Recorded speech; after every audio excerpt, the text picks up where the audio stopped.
Hey, how's it going? So, we're back to Reverse 99. I know I said I'd be playing HSR to get caught up on the story there this weekend, but I need to know what happens next.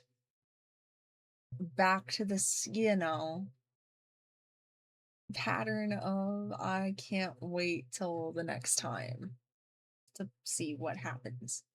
So, we're at this prison slash research center thing, basically the Viper Pit.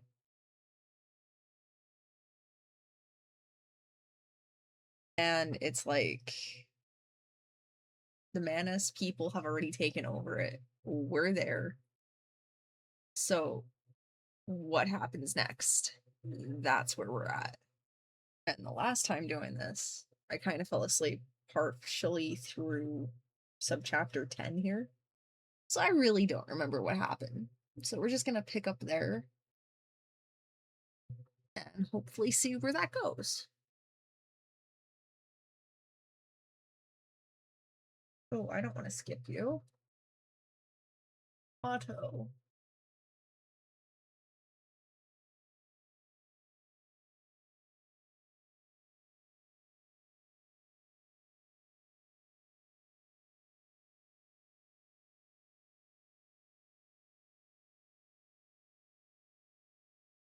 I vaguely remember this.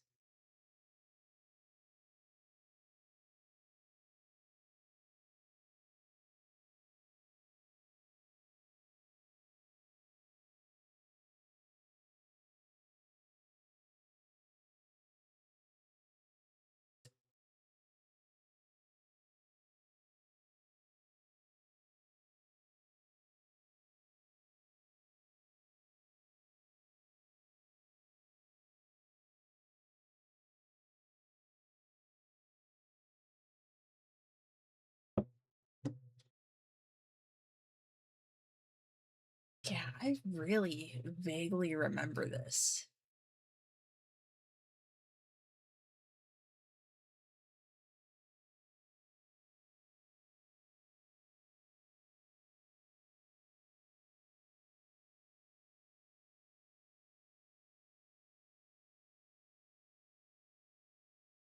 I guess that shows how tired I was the other day when I did this.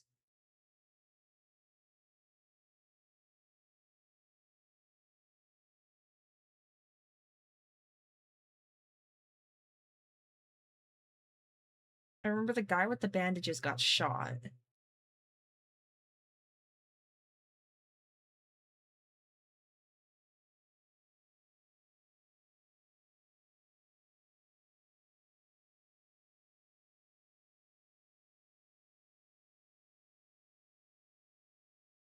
De las Americas. As you also know, we have been at peace since the Let Sleeping Dogs Lie agreement was signed a few Guess months it would have ago. helped if I had the volume on to the game also. Despite our differing views, we have coexisted to this day under the watchful gaze of the Central Tower. Rest assured that we will work tirelessly to locate the missing idealist. Don't put so much pressure on yourself, Miss Octavia. His death wasn't your fault. After all, he was the one who threw the first verbal dagger.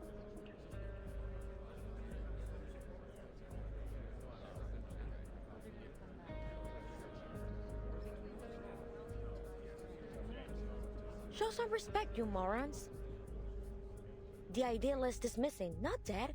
I'm sure he'll show up in one piece before we know it. But he got shot. Better face the hard truth now, Roberta. Though, I have to say, it won't be easy for you to find a new leader as mad as him.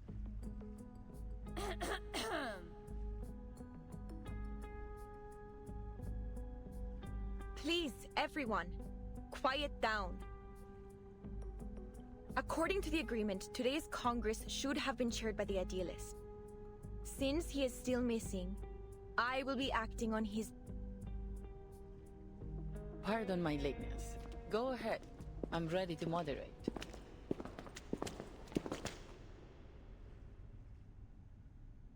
Is that the Jaguar? No.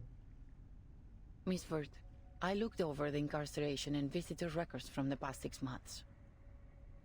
There was no mention of anyone named Doris. Then it seems only the physician knows the whereabouts of Dr. Dorez. Miss Jailer, we need to meet with the physician. It's important. Listen, you really shouldn't take the inmates' ramblings too seriously.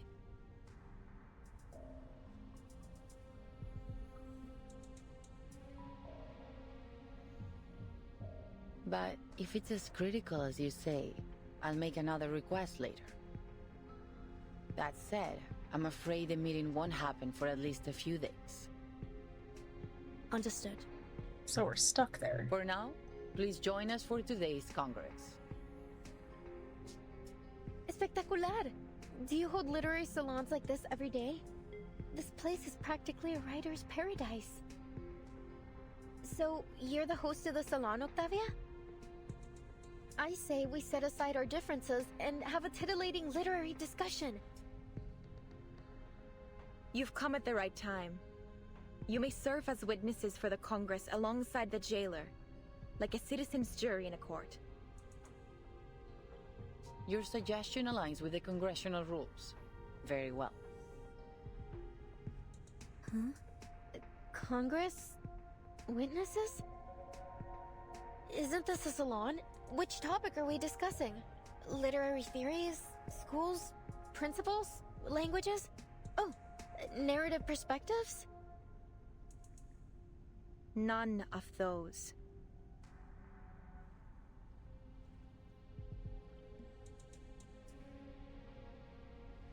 This Congress is about the randomness of fate, Miss Recoleta. I don't remember this. Randomness of fate?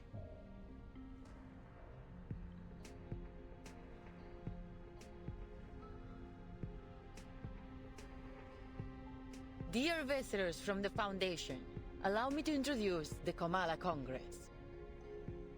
What happened yesterday was merely a brief anomaly. In the Panopticon, spontaneous order among the inmates is the norm, and the Kamala Congress serves as its truest reflection. Spontaneous order? Yes. Through the Congress, the inmates assign and distribute medication, communal duties, and rest periods. They are entirely self-regulated.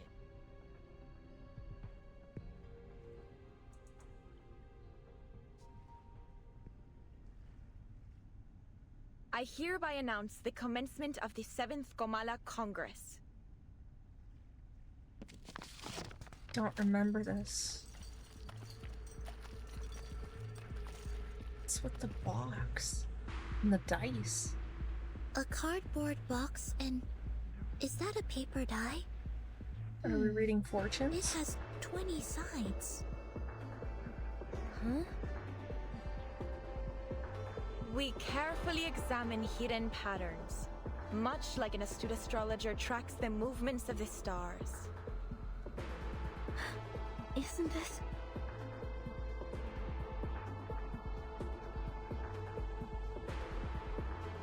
Isn't this just like the Die of Babylon? The MacGuffin that weaves through the entire plot? The infinite symbiote of fate? And the symbol that compresses time into a shriveled circle? What may seem like errors or accidents doesn't negate the verities of destiny. On the contrary, they affirm its very existence. Just ask the great Heraclito. In an unobserved universe, the die spins in perpetuity. Dictating the fate of all in time that is both infinitely long and infinitely short? Look, I've closed my eyes. I respect the randomness of numbers and destiny. I respect the die's judgment.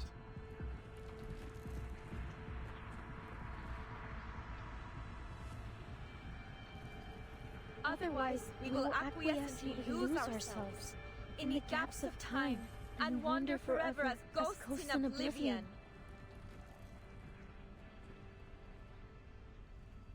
I don't understand what's going on. I don't either. Oh, but the irony that I probably have more idea what's going on than anyone here. Miss Recoleta, this is all in your novel. isn't it? I'm afraid so. The recitations, the references to an astrologer and Recoleta, they couldn't possibly be just a coincidence. So how did we get placed in her novel? Could it be? Will they look to the die to dictate their fate?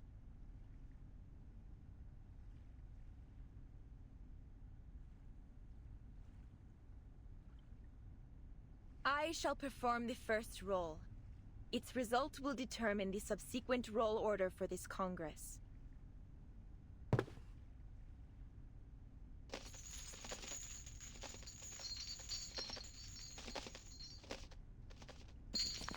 The result is 5. This check complies with the prerequisite conditions of the ruling of the die, and the standard roll order has been established. Inmate Jose, please come forth. You are the first in the initiative order. Therefore, fate's judgment shall fall upon you before all else. Me? Okay.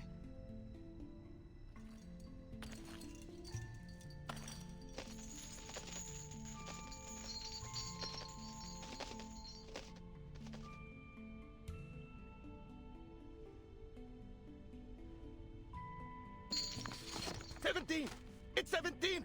Ah, what a wonderful number! 17! Like an oasis in an endless desert. The result is 17, and the score combination 6 plus 4 plus 4 plus 3. According to the ruling of the die, he shall receive 60 risperidone tablets, 40 clozapine tablets, and 40 diazepam tablets. Additionally, he will assume the role of cultural manager of the Comala Congress. What is with the tablets? Before he takes office, inmate Jose must clean the first restroom for the next 7 days. Wonderful! I'll gladly clean the toilet. I've got the brooms here, the toilet detergent, oh, and the toilet brush too. How could you be so happy I to have clean? been waiting for this opportunity. As cultural manager, I will speak with every inmate and complete the Comala memoir, finally capturing the moments when literary sparks ignite and explode. Next is inmate Eduardo. Please come forth. I really don't remember this.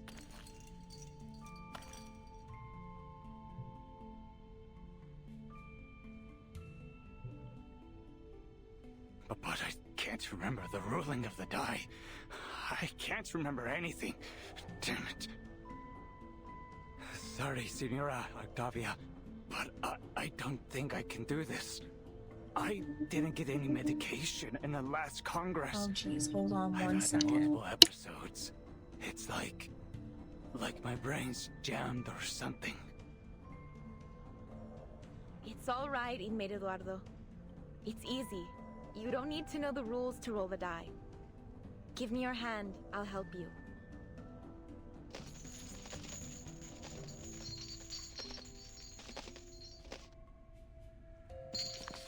My sincerest apologies, inmate Eduardo.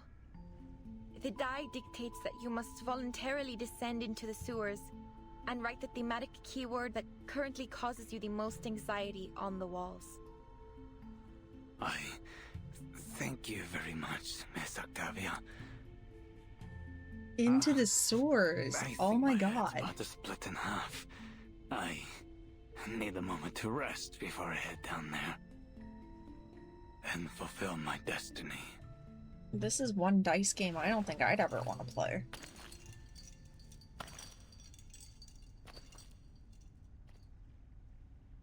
Jailer, are you really letting them make every decision with the roll of a die? Eduardo is clearly in a much more dire condition than Jose. The medication should have been given to him. As I said, this is how the inmates of the Panopticon maintain order. The physician periodically provides medication, food, and other necessities, and the inmates distribute them in this spontaneous and efficient manner. Neither authority nor violence is involved in this process. This is what sets Comala apart from all other custodial facilities. that it? You abdicate all agency to the role of a paper die and call it the randomness of fate? What kind of sick joke is this? Please calm down, Recoleta. This is the method that the inmates have collectively decided to recognize. They're prepared to face the possible sacrifices that it brings. This isn't about you or me. It's not our place to interfere with a procedure that has been proven both pragmatic and effective. My duty is to assist the inmates in maintaining order through the methods that they have established. And yours is to witness their self-governance, not judge it.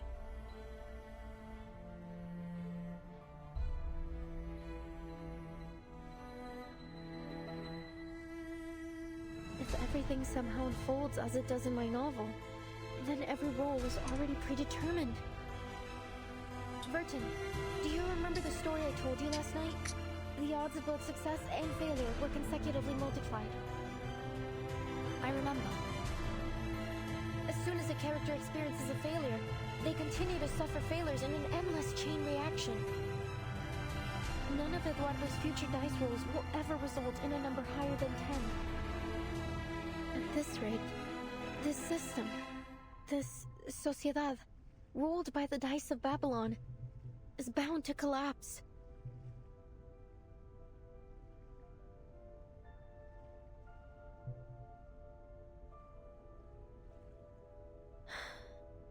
Eduardo will never receive any medication. The moment he writes the keyword on the wall could very well be the moment he spells out his own death. No, I can't let this happen. I have to do something. What's she doing? Wait, Miss Recoleta, what are you doing?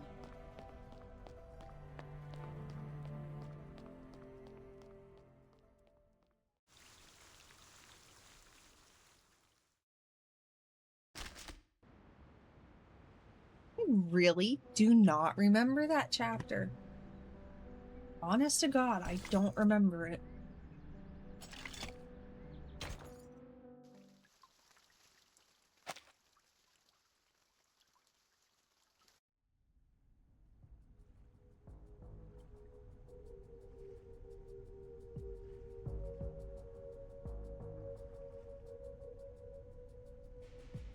Miss Recoleta, as a witness to the Congress, you have the right to express your doubts calmly.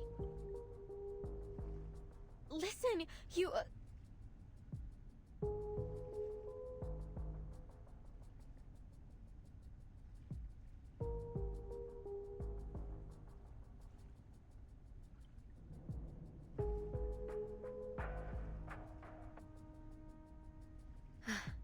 No, it's nothing.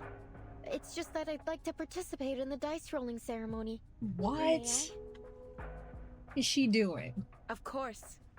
The very fact that you're standing here in the Panopticon proves that you share a common fate with it. What is she doing?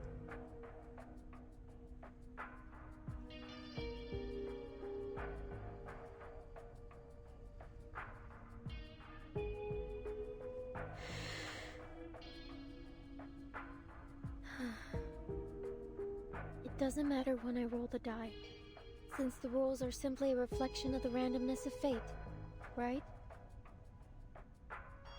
Precisely. Then I'd like to perform my role after the 27th inmate. Is that all right? As you wish, Miss Recoleta. Why 27? It doesn't make any sense. Why 27?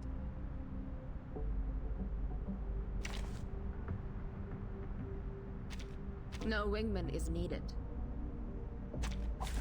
Look at my back. We're fighting suitcases of soup. Okay. This is something. Time. En todos los momentos. Más allá del concepto mundano del Right, tiempo. ready. Do I have to do this? Idealismo, vuelos de fantasía, patrones ocultos. What? That's bullshit. Todos los momentos. Wanna watch the aerial stunts? An eye for an eye. I'm gonna guess they're gonna attack one. Oh. Pay for thy sins with thy blood.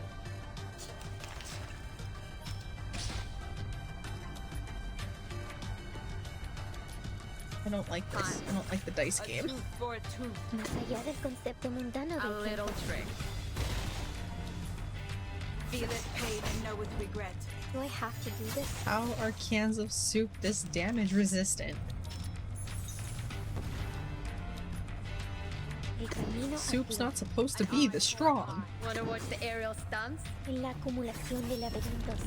Suéltalo todo una vez más. Feeleth pain and knoweth regret. Oh. Soup's not supposed to be this strong. En todos los momentos. Más allá del concepto mundano, nuestro adversario es el tiempo. Oh. Nuestro aliado es la verdad.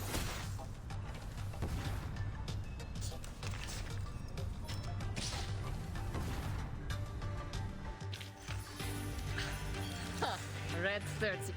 Totally didn't make any sense, but okay.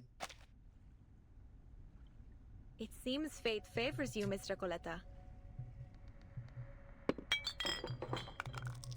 Here are your supplies. Please be sure to follow the distribution rules of the Congress. This is an essential structure of Comala, and a belief shared by all its inmates. Honor it. Just as I suspected. These supplies belong to me now, Octavia. I'm free to use them however I please.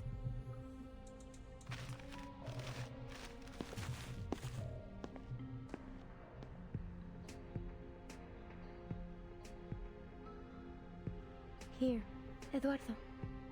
Take them.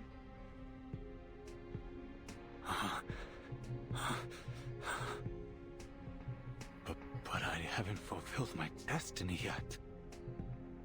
These precious tablets and capsules, I can't accept them. They are gifts from fate. The die has placed them in your palm. But I don't need them. You do. Thank you, kind señorita.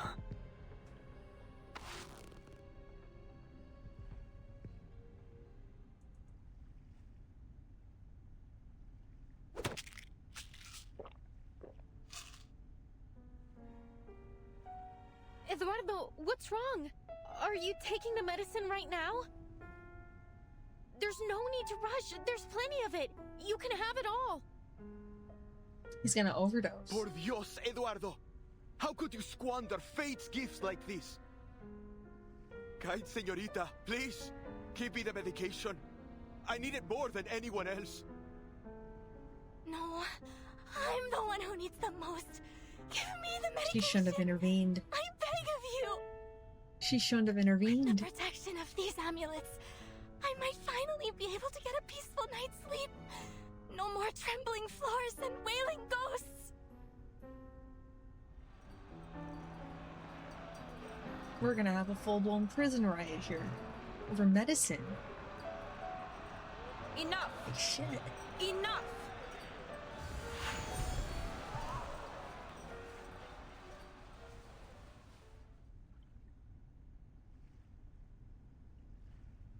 You shouldn't have done that, Miss Recoleta. Your ignorant generosity could shatter the very basis of our survival.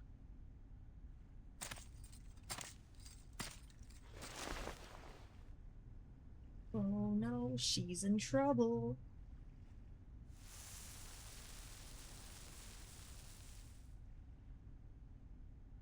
We have never had such chaos at the Congress.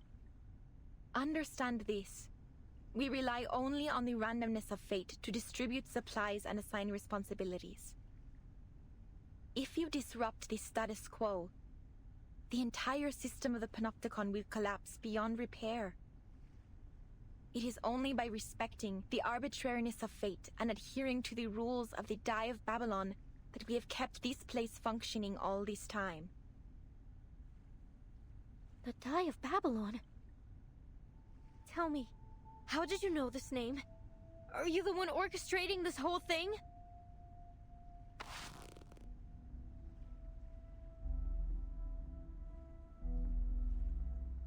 ¿Podría ser? ¿Eres Aleph? ¿Tal como sospechaba Verdun? Let go of me, Miss Recoleta. Have you gone mad? The roll of the die is absolutely random. I'm not orchestrating anything. Before the Congress began, I made an oath. I intend to keep it. It's the physician. It has to be the physician. Please, calm down, Miss Recoleta. I think she's telling the truth.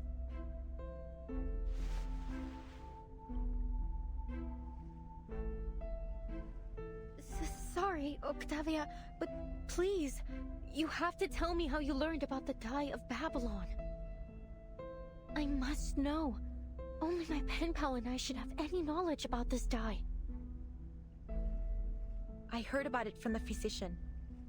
He described it as a symbol of collective consciousness that we could harness to maintain immaculate order in the Panopticon. The Comala Congress was coined, iterated, and perfected by the physician based on this concept. The physician again. Everything It's eventually all leads coming back to him, down to who Aleph just as we is. suspected. I see.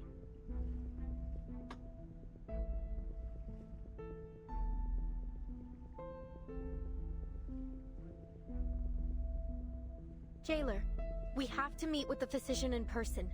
Now. As I've told you many times, Dr. Merlin is too busy at the moment. I couldn't possibly trouble him over a novel and a pen pal. They are just fantasies. Couldn't you make an exception? What if they're not just fantasies? What if they're tied to the very survival of this place? Miss Recoleta said the Panopticon could collapse because of the Die of Babylon. Are you seriously telling me you believe that nonsense? It wasn't nonsense, nor are they fantasies. You saw with your own eyes how I won the die roll. It was just a coincidence. Sure, coincidence. Just take us to the friggin' physician already. What if we present you with stronger evidence to prove it's more than just a coincidence? If everything in the Panopticon proceeds according to Miss Recoleta's novel as she says, she should be able to predict what happens next, including the roll results of the absolutely random die. That's right. The Die of Babylon isn't random at all. It's nothing but a supercilious fraud veiled under the guise of fate, and an actor of the inescapable loop of history. And not one of you is paying attention to me whatsoever. Ugh, to hell with this era of ignoring unknown writers. Miss Recoleta, please make your prediction for the next inmate's die roll. This way, you can prove to Miss Jailer the irrefutable connection between Kamala and your novel, The Rise and Fall of Sanity. You finally remembered its name! Oh, it's sweet balm to my spirit. Miss Octavia, please continue the Congress and let the next inmate perform their role. Then Miss Recoleta's statement will be proven true.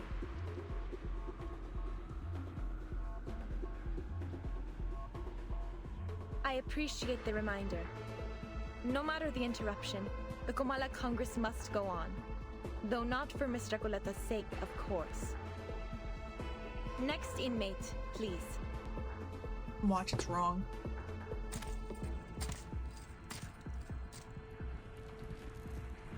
Hello, inmate Garcia. You know what to do. Of course. La sexta cara. Un pilar roto. El flujo de la fortuna y la calamidad. So the result of the next roll will be a 6.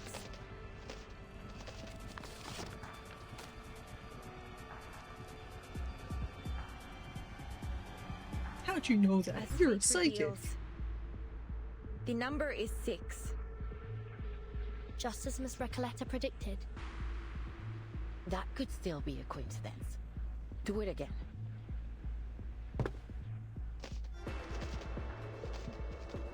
La 13ª cara. Una cadencia desconcertante, sin un verdadero principio ni fin. La 4ª cara. Un hombre que se ahogaba usó el último de sus fuerzas para nadar a la seguridad, solo para descubrir que había confundido un espejo con la superficie del agua. La 17ª cara.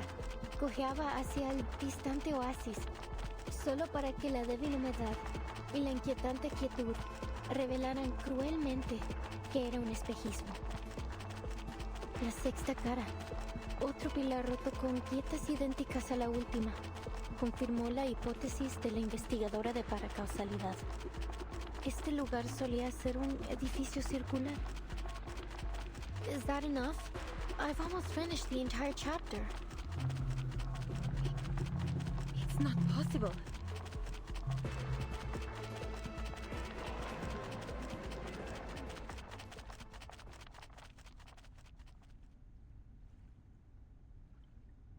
Who are you? I'm sorry if this comes as a shock to you, but I did warn you, Octavia. Now it's proven. The Die of Babylon is anything but the so-called randomness of fate. Have you been sent here by some god? Or are you a hobby prophet? Have you brought this knowledge to save us? Or to shatter our beliefs? Our world?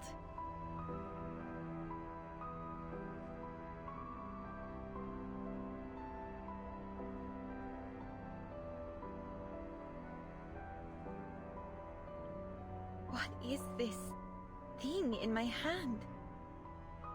What are we? What is this prison? We're inside my I don't know if novel. it's some kind of sorcery or arcane skill, but it's unfathomable. I'll take you to the physician. Not because of your earlier request, but because the situation has escalated beyond my means. The overseer of the Panopticon will decide how to handle your situation.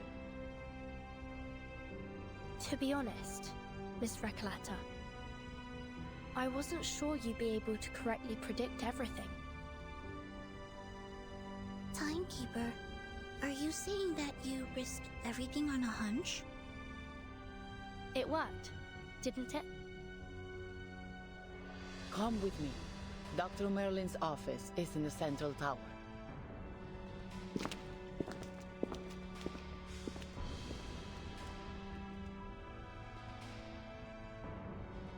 En la 6ª versión de mi novela, todos en el pueblo mueren a causa del dado de Babilonia. Porque solo la muerte puede cerrar el ciclo de la historia. Not like that's eerie or Carcelero, anything. eres el empleado del banco, ¿verdad? Entonces, al final, también sufrirás un colapso como el empleado del banco, cuando se da cuenta de que él y el pescador de dunas son la misma persona. If all of this is tied to the rise and fall of sanity, then, as its creator, I will get to the bottom of this.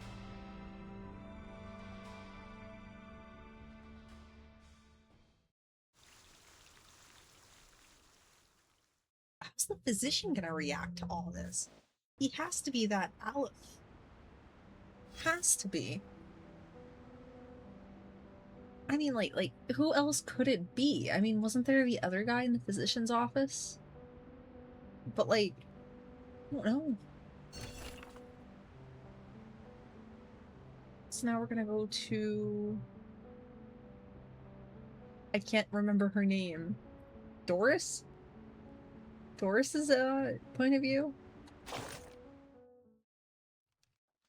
Silent dialogue? Oh joy.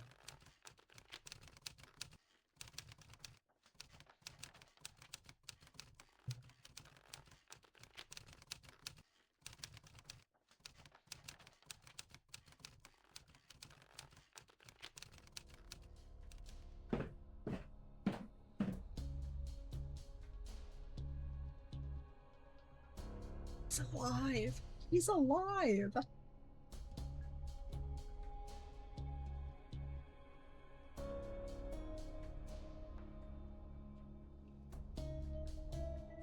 Duel decreed by fate.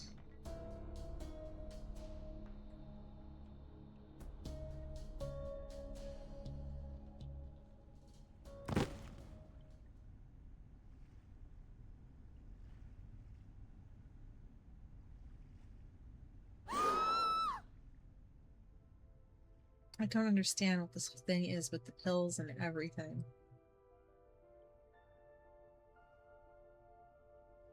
Oh, a seizure, okay.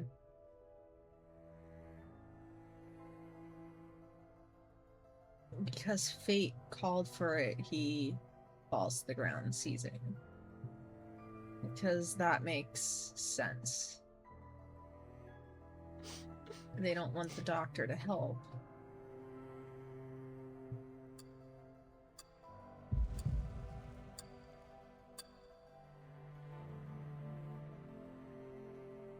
And he died.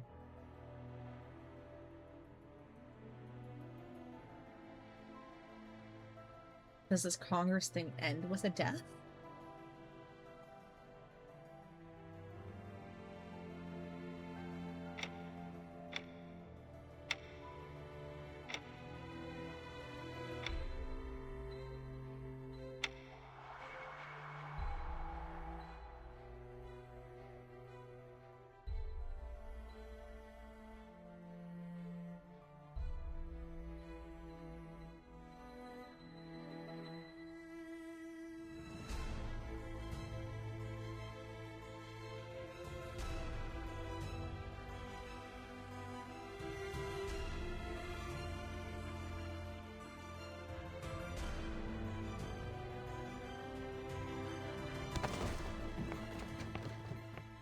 I don't get it.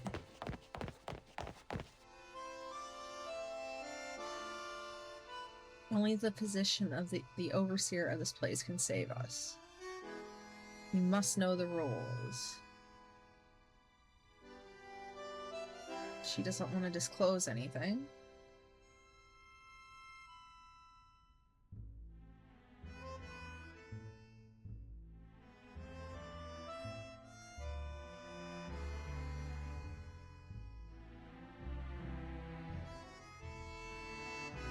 We must face this alone.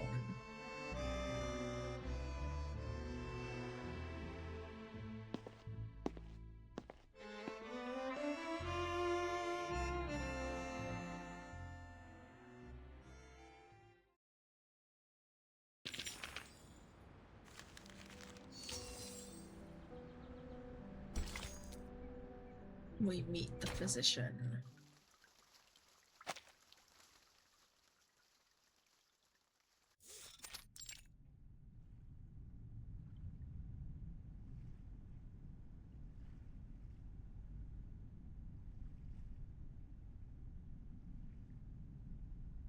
Wait here a moment. I'll report the situation and your request to Dr. Merlin. However, since he's always busy, I can't guarantee he'll agree to meet you. But I'll do my best to persuade him. No, they're gonna be total... You know, let's not meet with them. Now's our chance, Sinetto. Our chance? What do you mean, Timekeeper? It's unlikely that the jailer will let us search the central tower, even in this situation. We should take the initiative and look for clues while she's away. I see, Timekeeper. I will do my best.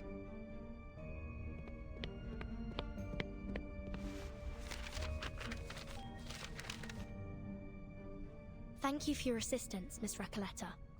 Without your precise predictions, we wouldn't be standing here now.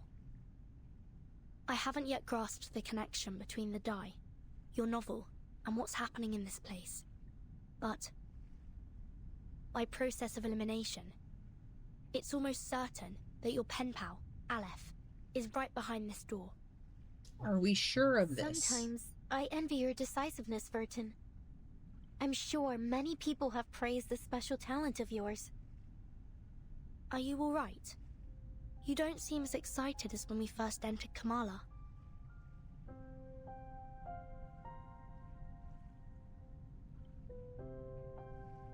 Well, now, like, of course she wouldn't be. The all-seeing sentinel of the Panopticon, veiled within the central tower. If it truly is Aleph, I don't know how to face such terrifying and increasingly plausible reality. But you were so ready to see him. Sorry to interrupt, but... Timekeeper, I think you'll want to see these. Signed Erd. This is a letter from Dr. Dorez.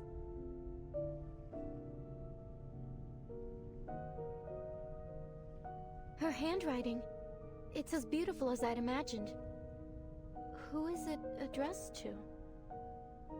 Dear Mr. Aleph. Aleph? Looks like Dorez and Aleph are acquaintances.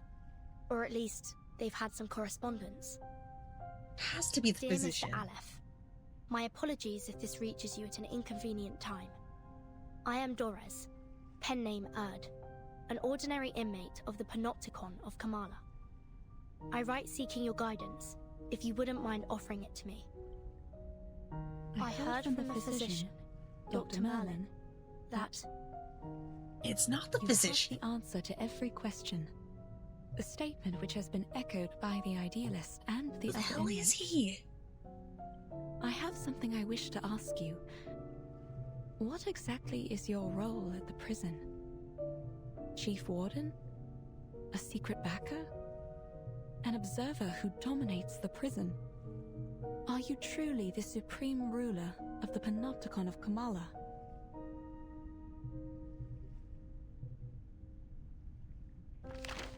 Dear Erd, I do indeed have answers for every question, including yours. I'm afraid every one of your speculations is off the mark. I am merely an inmate who chose to imprison himself here. And allow me to point out that your identity isn't as ordinary as you claim. Why is it that you, my fellow inmate and guest of Manus Vindictae, are so interested in Kamala? Dr. Dorez, a guest of Manus Vindictae.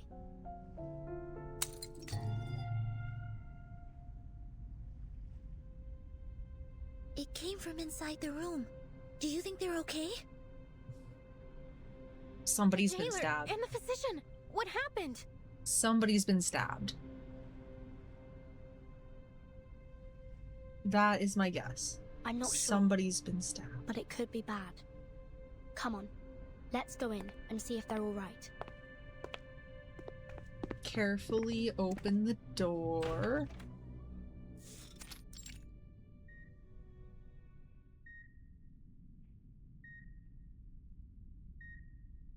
A surgical suite?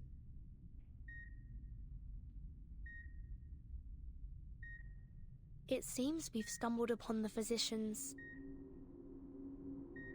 The physician's office. I should have known. But is this an operating room? As if this prison wasn't bizarre enough already.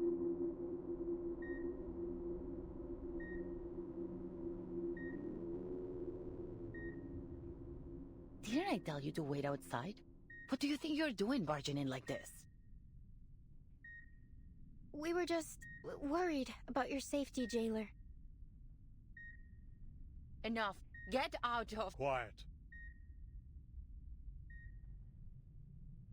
Physician Aleph? Who is The it? reptilian complex governs all our fundamental functions. Our heartbeat, breathing, fight or flight responses, and our territory and hierarchy awareness. Our primitive ancestors, like reptiles and birds, followed such instincts to survive. Through millions of years of evolution, we developed the limbic system. This processes emotions and forms memories. It allows us to feel fear, sadness, anger, joy. Our behaviors are given meaning. Now it's the neocortex that makes up more than 2/3 of our total brain volume. Language, perception, logical reasoning, abstract thought. This is what forms the complexity of human nature. We read, create, perceive. We try to understand both the world and ourselves. We are forever setting goals, one after another. And all this, these multitudes, happens within the confines of the skull, in the tight folds of the crowded cerebral cortex. Is he performing surgery? Such a delicate and elaborate organ. Were it unable to forget, what would come of it? Can this space, no larger than the palm of my hand, truly accommodate dozens of people at once?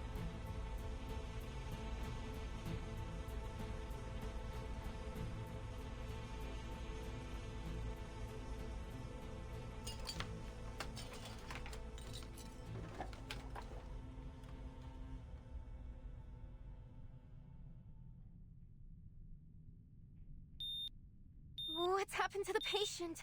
It looks like he's dying.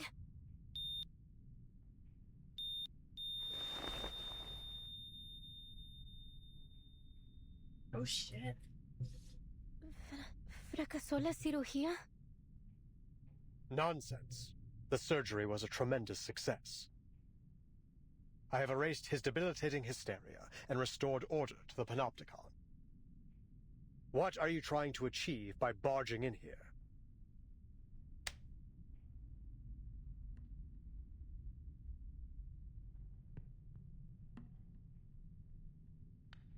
Forget it. The next operation requires my attention.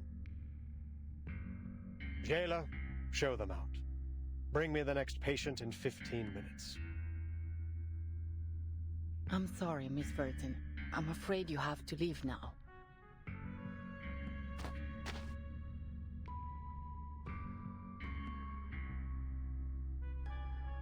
Please, just let us speak with you. It'll only take a moment. I have something very important I need to ask.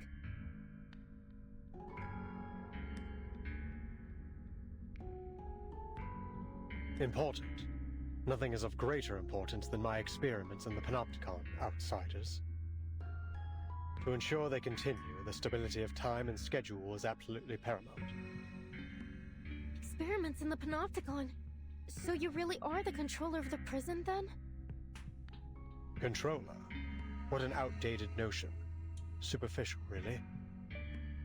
The Panopticon has no need for such power, regardless of who occupies the central tower, or even if no one's there at all. Every inmate is both the observer and the observed, both wielders and subjects of power. Achieving such a state requires no physical or violent measures.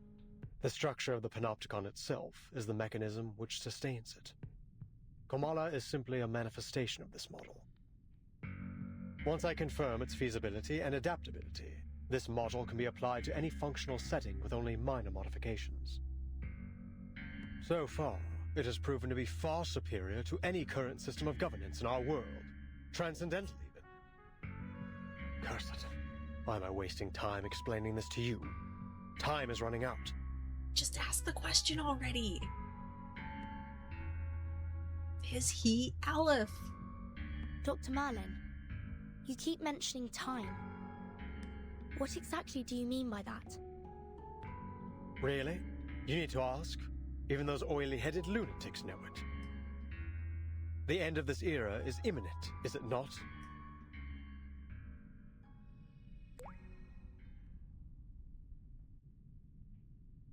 You know about the storm? That's what you call it, is it?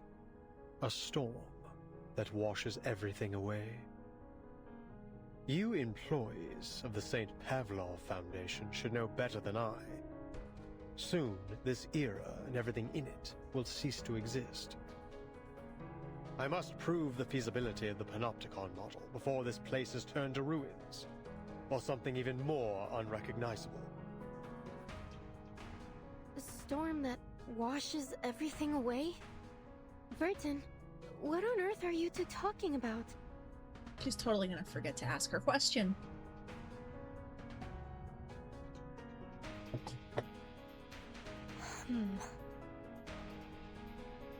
No one can predict the era to which we will be reversed. I have seen the eras change time and time again. The transformation of this place, over and over. But no matter which era each of these 9 storms, as you call them, has taken us back to, Cordeismo continues to plague this land. Dependency theorists, martyred revolutionists, I've seen them all. You, young writer, are no different from those intellectuals who were swept away in the rain.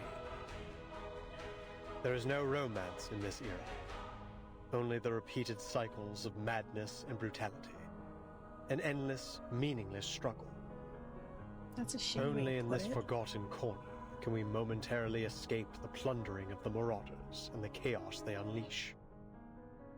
Although it won't be long before this place is looted by those oily-headed lunatics. Just as it has countless times before on this land as rich as silver.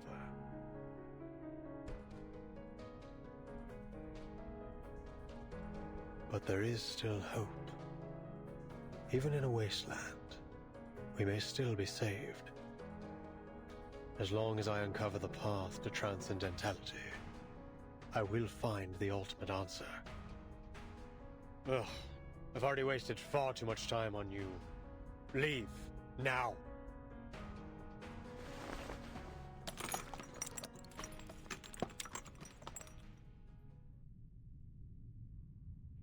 You heard him. Please don't press things any further. All right, Senora. I get it. Obviously, you don't want to discuss my novel with me anymore. So I won't insist upon it. All the letters we wrote to one another, all those inspiring revisions and suggestions, I guess they meant nothing to you.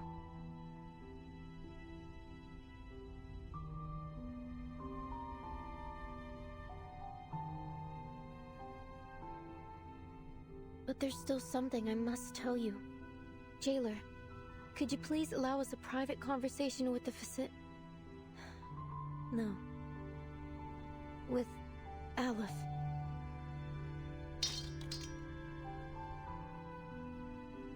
Leave us, Jailer. I'll spare these outsiders 5 minutes. No, it really is him.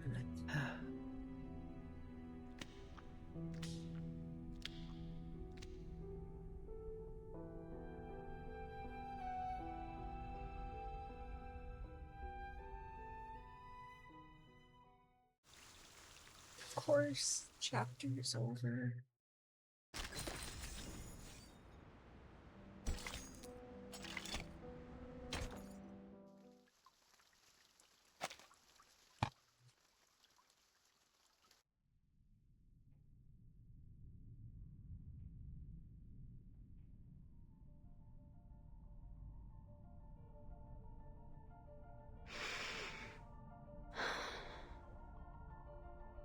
Dr. Merlin, or should I say Aleph, I don't know why you're using my novel to manipulate the Panopticon. But you need to know that it won't serve your purpose, whether in fiction or reality. You claim that the inmates are both the observer and the observed, and both wielders and subjects of power. How could you be so blind as to not see the true state of the Panopticon? The inmates haven't achieved any perfect order. No, they've devolved into pitiful caricatures of themselves, performers in some endless pantomime to be watched from the central tower. Even their medication has become a prop to demonstrate the so-called randomness of fate in the theater that is the Panopticon. This farce hasn't made the Panopticon a better place. No.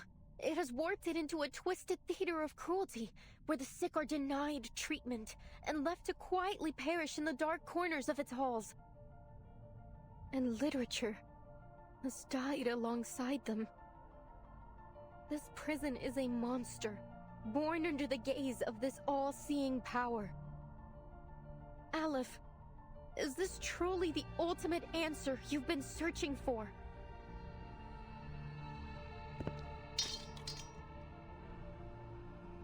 Is he gonna freak out? What? Are you suggesting that this is the answer I've reached?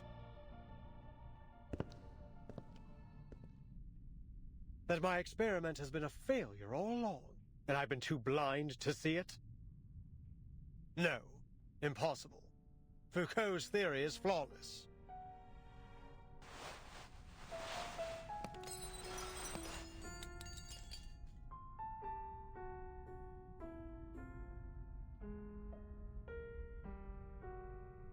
I have removed every obstacle to the running of this prison. It is pure, sacrosanct. I have constantly re-evaluated the system, adjusting my instructions to my subordinates to ensure the most efficient maintenance of the established order.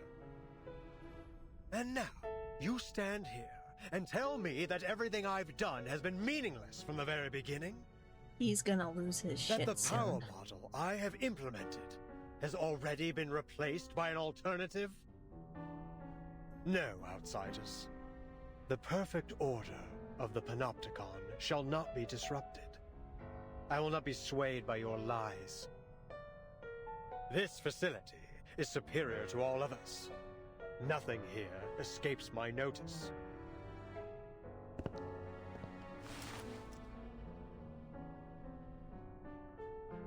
Oh no, he found the dice. That said, it isn't easy to work a miracle, as we all know. I shall personally verify it, all myself. That's trippy.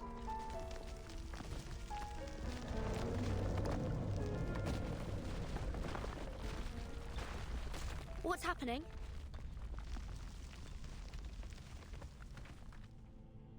Visitors from another era.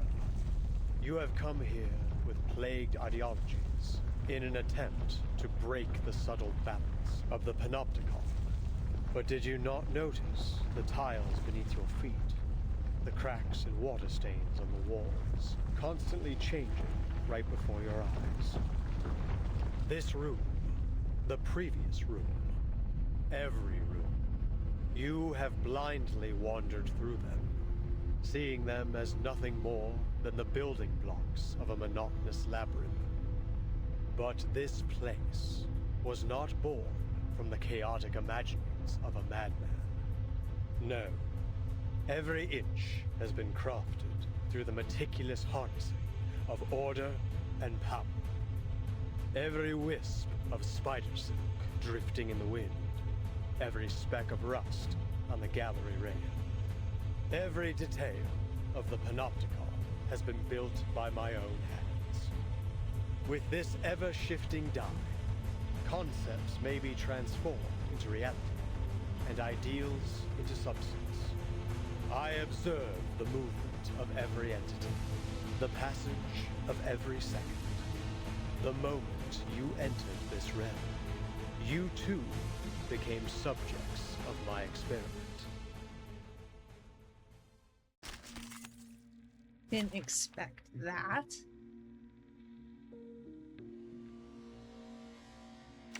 Hey dude crazy, how's it going? Sorry, I was paying attention more to the story there. What roles do we have?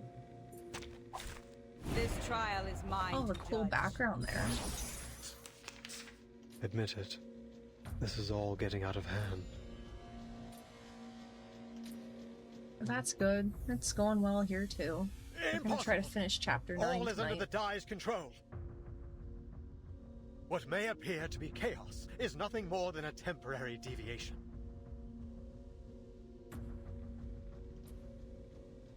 Let me handle it. A tooth for a tooth. A necessary counterattack. Agents have guns. It's called common sense. Feel it pain and know with regret. I feel like he's gonna drop a planet on us or something, just from the background. Whose heart is beating so loud? Restraint is... Let me handle the pain. Radio waves are everywhere. Please, stop this violence. Everywhere. There's strength in restraint. A sacred charge. I'm no stranger to pain. Either that or there's gonna be hear like a black hole or some shit that just forms. A tooth for a tooth. Agents have guns. It's called common sense.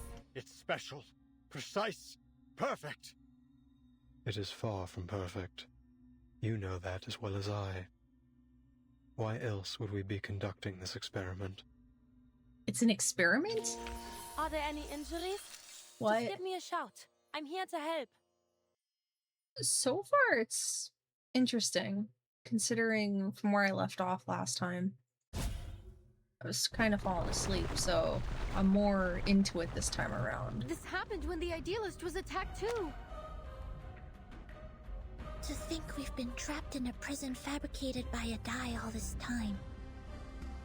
Did the physician really build all this with such a small, simple object? The distortion is getting worse. Prepare yourselves to fight or flee.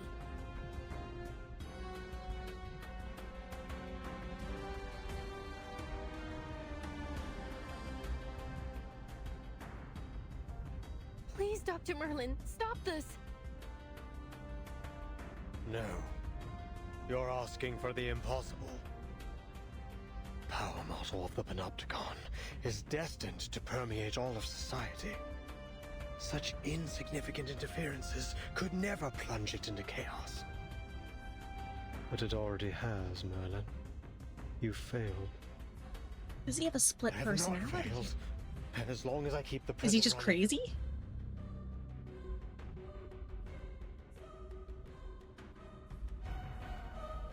It isn't your power model running the prison. It's the die. It's simply a form of magic, unrelated to the microphysics of power you seek. It provides no aid in your experimentation with power. It's a false hope. A castle in the sky given to you by the military junta and Manus Vindictae. Manus Vindictae? So you really are working with them. What exactly do you intend to do? He has a split personality. He has to. Then I've also failed. I've ended up a pathetic fool, lost in the chaos of reality. Just like the idealist chasing visceral realism, Paracelsus seeking the fountain of youth, and Zahir obsessing over the one-sided coin. When did it all start falling apart, Aleph? When the doorknob loosened? When the prisoner's wounds started to fester? Or when the daily disinfectant concentration reached 28 milligrams? Or the crack in the second gray brick on the wall expanded to 6 millimeters? Or was it when Warden Tartuffe left Ushuaia with news of the Foucault Association's dissolution? This place should have been the ideal ground for psychoanalytic practice. Why did they halt all research, all discussion? We've been abandoned, haven't we? By eras old and new. You designed and have maintained everything in Kamala, right down to the smallest Or you know detail. what? Isn't it because he made it through the storm many times? It split him. That trap you. And as the bars close around you, you are losing your name, Merlin. And you're becoming a physician. A man forever imprisoned within these walls. I don't Or is it the dice just controlling him?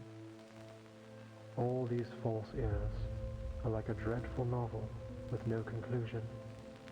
Trying to find answers within such things is, in itself, a mistake. Much like them, you are destined never to attain transcendentality.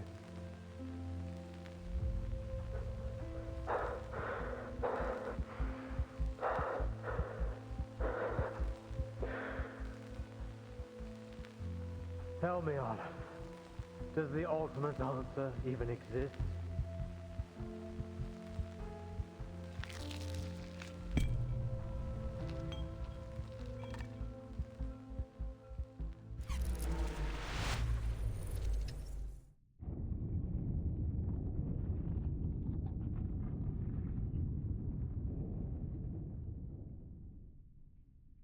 That's nuts.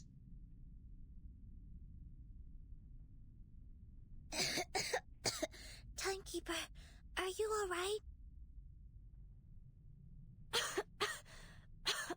Yes. And you? And Miss Recoleta? Are you okay? Miss Recoleta?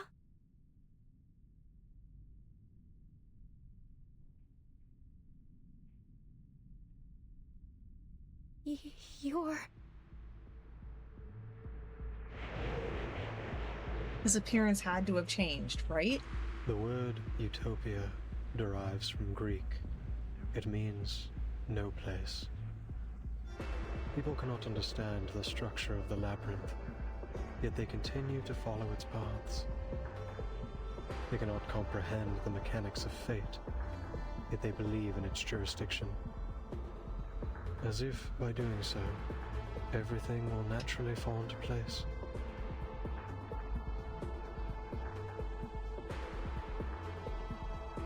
And now, the polar night approaches. How good it is to see you. His pen pal. appearance.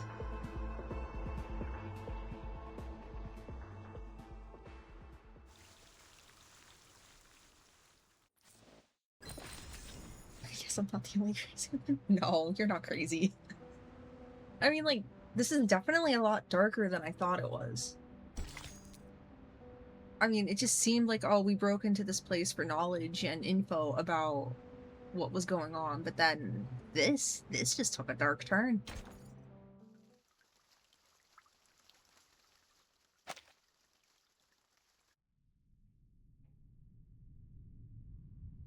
Where did the physician go? Wait. Sir? Are you...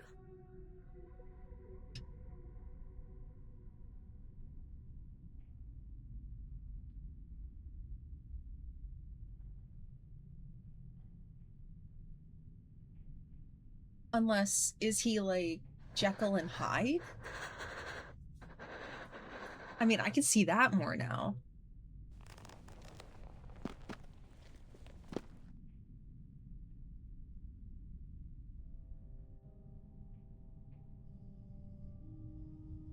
Aleph. It's you. My pen pal. You are, in fact, in Comala. All those letters, all the ideas we shared, they weren't just my imagination or some prank. Vertin, Soneto, it's all just as I told you. They weren't meaningless. They're all real.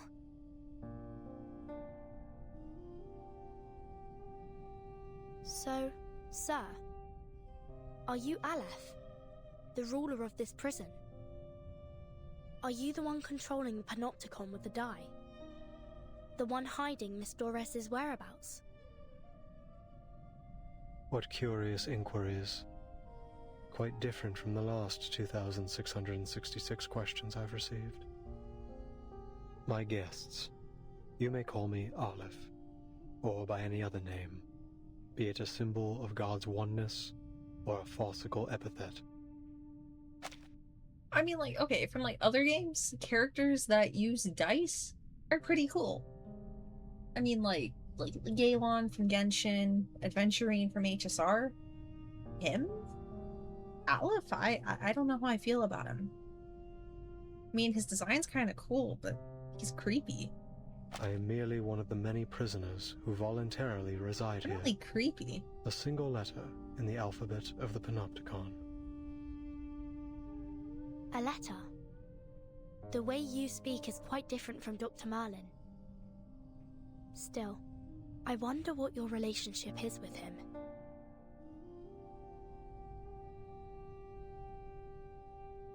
But allow me to make a guess. You're Dr. Merlin, aren't you? I'm afraid that's not entirely accurate, but you may think of it that way. Merlin is a figment born of my mind, an incomplete reenactment. He is me, yes, but not entirely. Split personality. He, or rather they, failed to find their answers. They fought against their predestined fates, only to be inevitably crushed under their weight. I simply stood by and watched it all unfold. That was the extent of our relationship. They? You've already met Merlin and the Idealist, even witnessed their demise. Shackled by the delusions of verses, the Idealist lost his own name. Merlin, too, imprisoned himself. Could he have been the within system of Idealist as well? I'm sure their desperate pursuits caused you some trouble. Please forgive them. After all, your fleeting encounters led to the demise of them both. I think I understand now. The Idealist and the Physician are both parts of you. Or, to put it another way, they're your alter egos. Did not see that coming initially from the other day. Would never have guessed that. The Physician mentioned Manus Vindictae. What's the relationship between this prison and the Manus? Visitors from the Foundation. We all witnessed those eras perish. In 1977, not long before the fourth storm, I arrived in Ushuaia. Shortly after, some members of the National Foucault Studies Association reached out to me.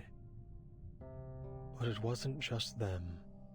An arcanist organization called Manus Vindictae also approached me. Each of them wanted answers. They named me their advisor. You acted as an advisor to the Manus? The two parties presented me with a concept and a parable, respectively. A concept and a parable? The Foucault Association sought to explore the feasibility of the panopticon concept here, while Manus Vindictae showed me a parable of the past and future. Day and night, I wandered through endless texts, endless realities, as I searched for answers. And thus, Merlin was born. He was both an experiment and a price I paid.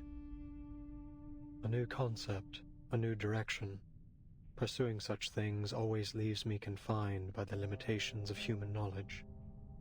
So the whole Merlin thing became spent his entire life exploring Foucault's theories in pursuit of that singular yet infinite answer. What about the Manus, Mr. Aleph? You didn't explain why you helped them. Explain why? Because they asked me to, just as you have. I simply worked to answer their questions. So you're saying that, to you, we are no different from Manus Vindictae? And if we ask, you'll answer us, without holding anything back? Is that not precisely what is happening this very moment? Where do you ever come across a villain that will openly answer questions? Reasonably? Without something going wrong? This is what the Manus gave Merlin. A magical die named the Tear of Kamala. It was once a gemstone that belonged to a god. At the beginning of the century, explorers plucked it from an ancient gate they discovered in Antarctica. To the explorers' amazement, the gemstone could turn human desires into reality. So they cut it into a die, a symbol of fate, and used it to build a sanatorium, which was later transformed into the panopticon you are standing in right now.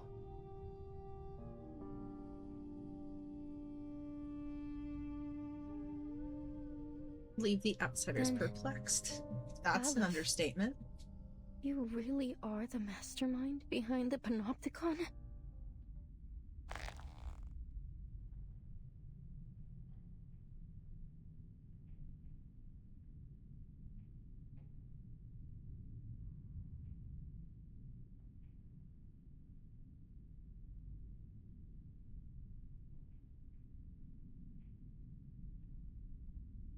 You said Merlin used the Panopticon to seek his answer. What does that have to do with my novel? I don't get it, Aleph. Why would you use my novel to manipulate this place? Roberta, Garcia, Octavia, Pablo, the jailer, everyone. Not one of them deserved to be trapped in a deadly loop in which everyone's fate is already predestined. They're just like the ghosts in Amalfitano, inescapably trapped within the ruins.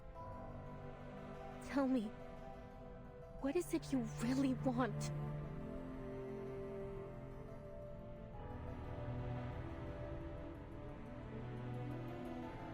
It's not about what I want. It's about what you want. The third line of your first letter. You said you wanted to give the rise and fall of sanity an ending. So she's kind of like a mastermind too to this because of her novel? I mean, if he's taking it literally like that, that's just wow.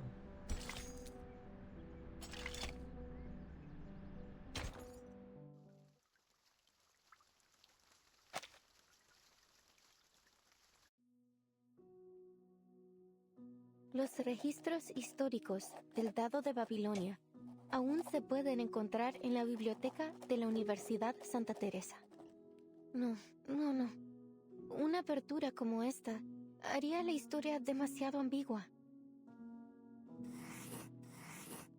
En 1975, en el pueblo de Amalfitano, Sonora, México, ocurrió algo terrible y escalofriante en la cabaña con el techo azul.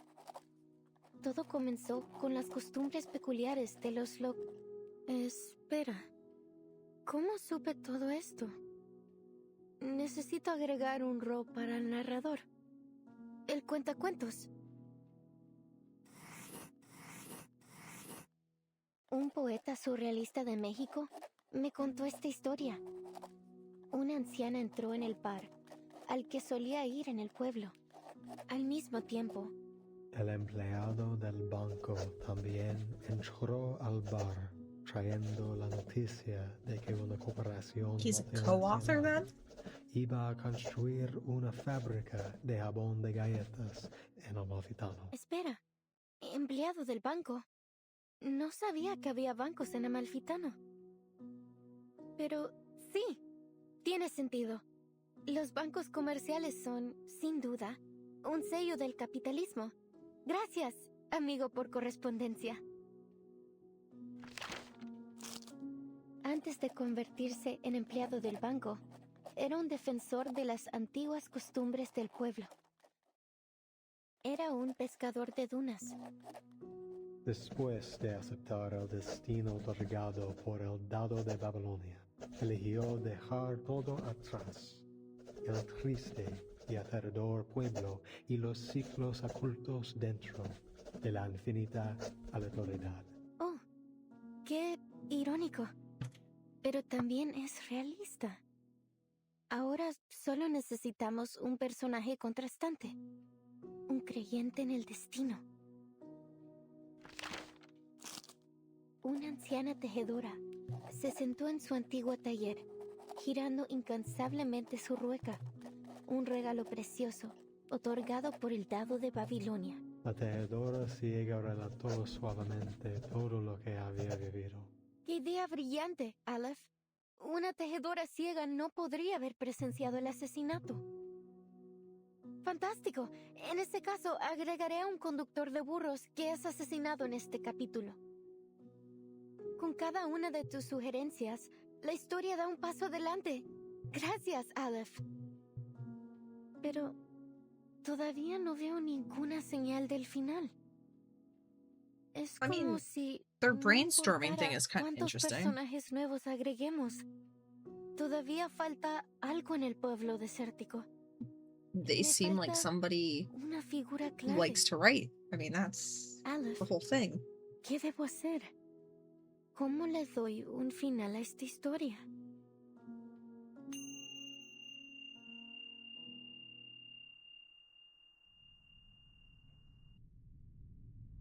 Tú misma me preguntaste, ¿cómo le doy un final a esta historia?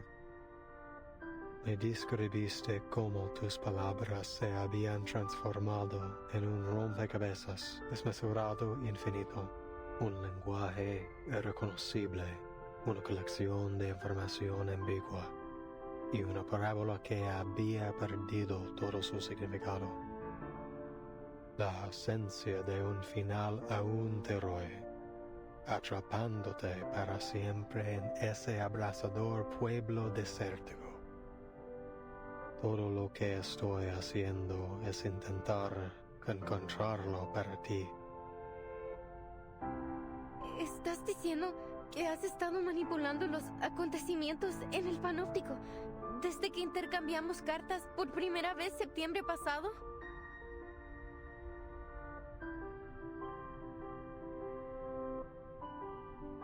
Sí, cada vez que revisabas la novela, se hacían ajustes correspondientes en el panóptico.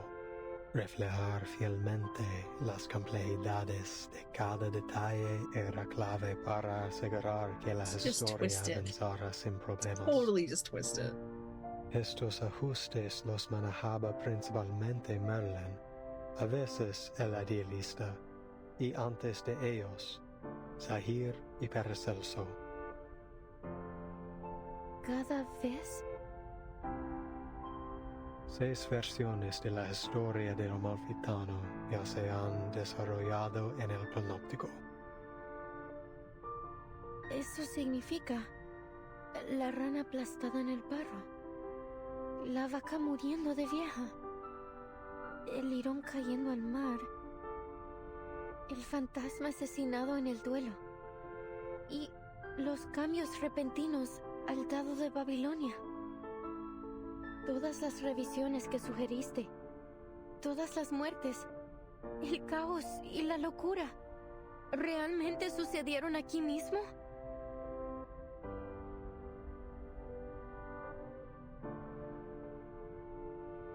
You know the answer to that. Incluso la eternidad tiene sus límites, Recoleta. In the 6th revision, we added the blind weaver, an extraordinary figure. Just like the paracausality researcher who carries a suitcase that you introduced in your 7th letter.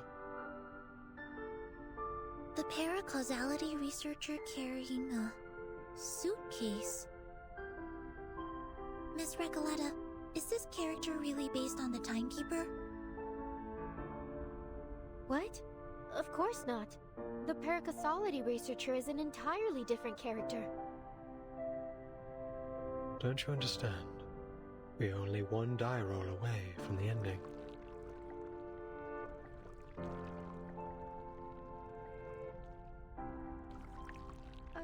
I don't. What on earth are you trying to do?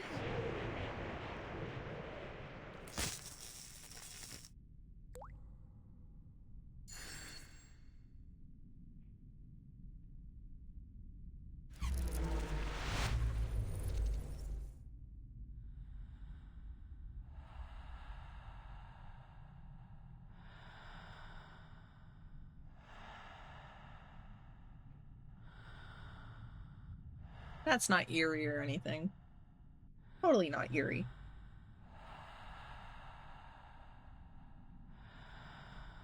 Recoleta, it is the cycle of fate that has brought you to the Panopticon of Komala in Ushuaia. Now, return to the rise and fall of sanity. Return and become a character once more. You've been searching for its ending, but how could you possibly find it when you're no longer inside the story? I believe that this time you will witness the grand finale with your own two eyes. No more sadness, no more loneliness. The answer you've long sought lies in the inevitable final roll of the die.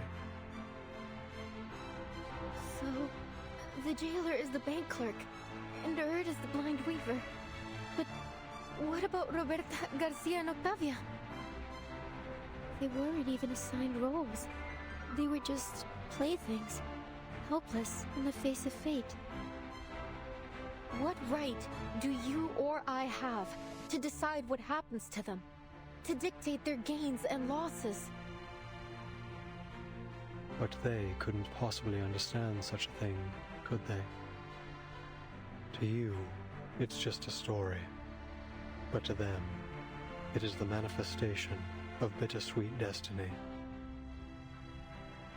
Do you think hiding behind the guise of fiction absolves you from the reality that you've turned the Panopticon into a living hell? Yes. You're the only one who truly understands the rise and fall of sanity. Goodness knows how many manuscripts I sent out that never received a reply. I was so grateful to you for your replies, for understanding my novel. Those things were more precious to me than any sunrise over the Andes. Had I known that your feedback was created in such a way, and at such a cost, I would have preferred not to receive it at all. Don't you get it? Even if they don't understand my novel, the people I meet are still my friends. Whether we took a long journey together, or we simply chatted for a few hours. We formed an inseparable, miraculous bond. They're a part of me. How could you treat them like fictional characters? It's disrespectful to my work, and to life itself.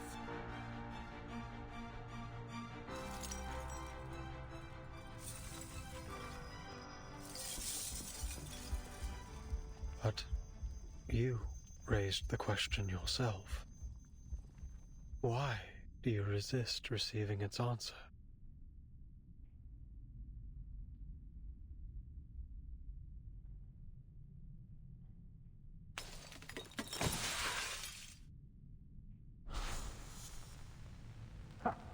They're always like this, aren't they? They throw a question at you, only to abandon it along with the fading of the era. This storm will spare no one. You've known it all along, Aleph. Only the timeless Panopticon can maintain control. The Is it a all-seeing mask power, that he has on? the perfect governing system. What a hopeless fool you are, Merlin. Haven't you heard what they say? There is no need to build a labyrinth when the whole world already is one. I thought his face kind of just rotted off. Will be swept away by the tides of time, only to resurface on the shores of our minds once more. We've seen it happen, over and over again. Surely you've realized by now, but the only true meaning can be found in literature. For over a century, literature has remained the singular, ultimate answer. This lonely cowboy is simply feeling lost at the moment. Spare us your ramblings, my dear. You're wasting our time. Enough.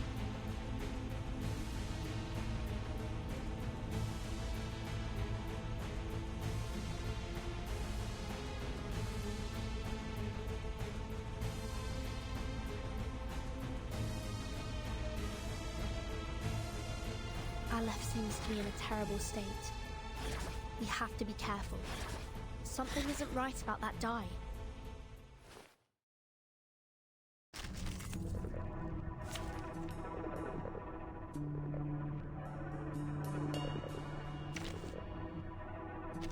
I go wherever I am needed. This trial is Oh, that looks creepy. Cool, but creepy. Go ahead. Keep the story going. Carry it through until we finally feel the sweet gratification of the ending. Your endeavors are doomed to fail. There's only madness in literature and art, not transcendentality.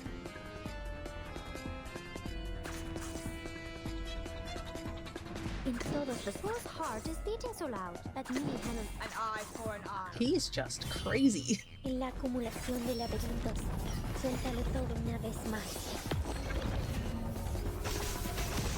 Cosmología, filosofía clásica. Radio waves are everywhere. Del mundo. A necessary counterattack. Pay for thy sins with thy blood. Peace and quiet.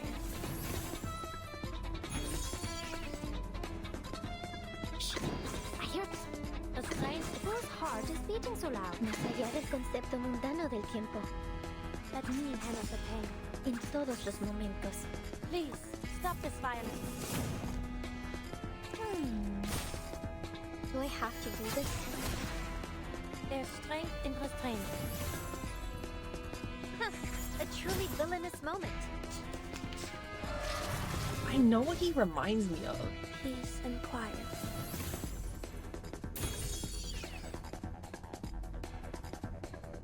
Restraint is part of el camino a Tlón. En todos los momentos. Freaking demons. El camino a Tlón. I hear someone. A tooth for a tooth. Más allá del concepto mundano de la acumulación de laberintos. I mean, it's been a while since I watched it. It might just be the bandage things, though. It's kind of reminded me of, like, I think it's Asher from Soul Eater. Especially with, like, the craziness. Could be wrong. It has been a while. A sacred charge. I might have to rewatch that. Awesome. We should listen to what people say. In todos los momentos. A tooth for a tooth, thou shalt make an atonement for thy sins in full. Of course, there's a phase 2. Of course. Secrets always hide in careless words. Listen carefully. I will remember your name. There's always a phase 2.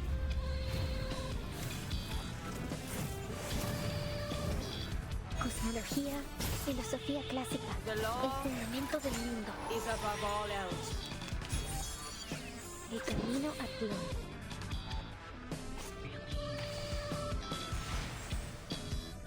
El camino a strength whose heart is beating. An eye for an eye. En todos los momentos. En la acumulación de laberintos. Suéltalo todo una vez más. Don't worry. I'll avoid enabling any lethal injuries. These explorations, these fractures, they're all failures, aren't they? In this infinite expanse, I feel nothing but infinite sorrow. I thought there could have been a part 3. The rate that was going, I really thought there could have been a part 3. Wait! Mr. Aleph? Are you human? Why are you asking that question?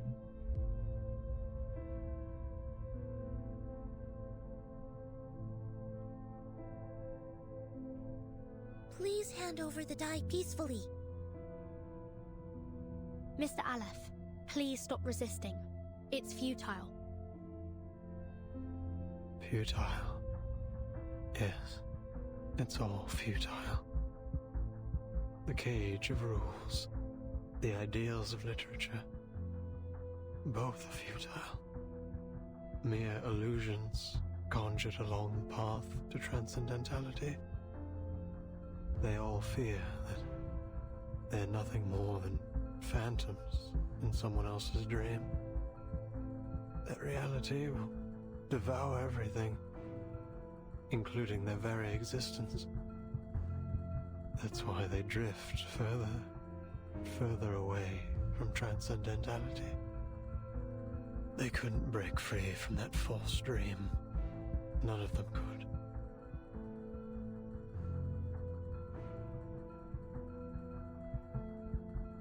Both the physician and the idealist walked toward their own destruction, just as I expected. But your novel still has hope, Recoleta. Its ending hasn't been written yet. We cannot deny that it may be the answer to achieving transcendentality. You're not going to stop, are you? Not until you get your answer. Sinetto, we have no choice but to seize the die from him by force.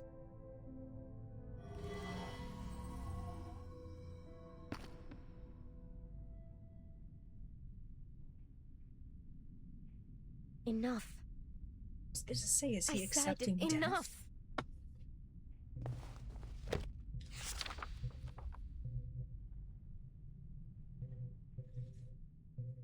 Did she actually write an ending?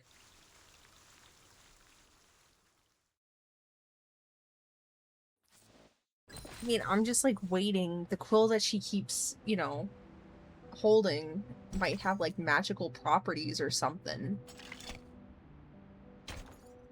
And she'll just, you know, write the story into reality.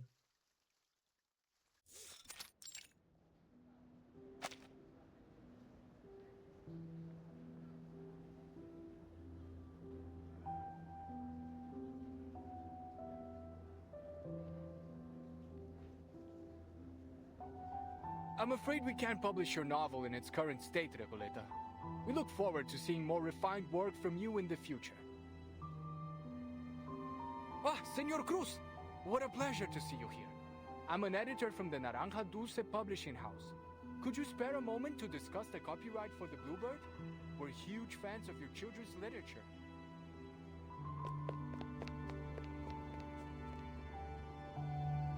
I mean, she didn't face complete denial there. They just said, Hey, fix relax, it a little. Recoleta. Look at all the books around you. This place is heaven. You can't get down on yourself. Not here. There's so many writers and publishers here. It's only natural you'd be turned down 17 times. This is just the beginning.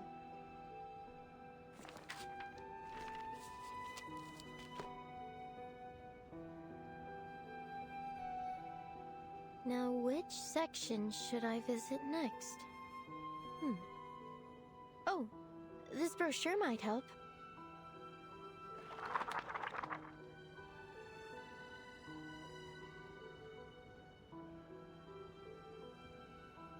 Estupendo. An exchange of ideas between writers. Nothing could be more incredible than that. I recall James Joyce was inspired by a letter he received from Henrik Ibsen. So, maybe what I need is to find someone to share my manuscript with. But who? Tadeo Emasums. Aleph. Averroes.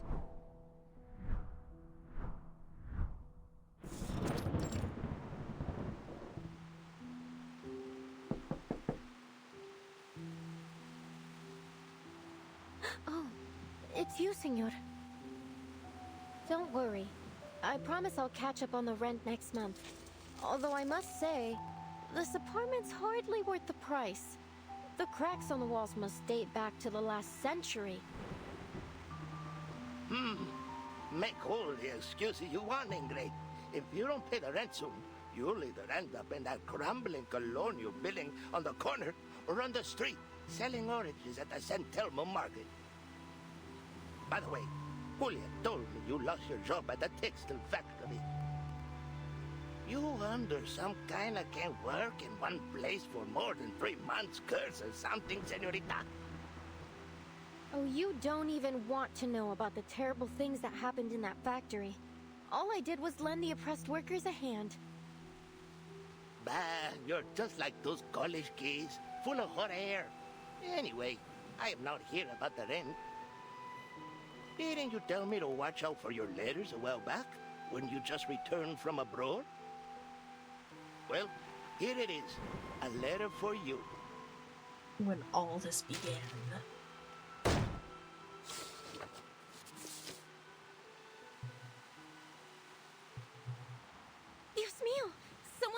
wrote back to me. This is incredible. Oh, thank you so much for bringing it to me, senor.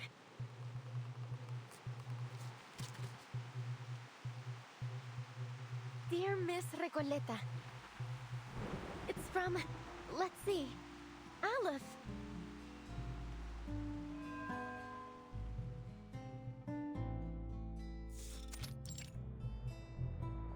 Hey, I've been watching you.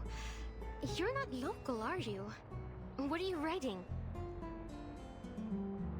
Oh, hola. You're right. I just arrived in Buenos Aires 3 days ago.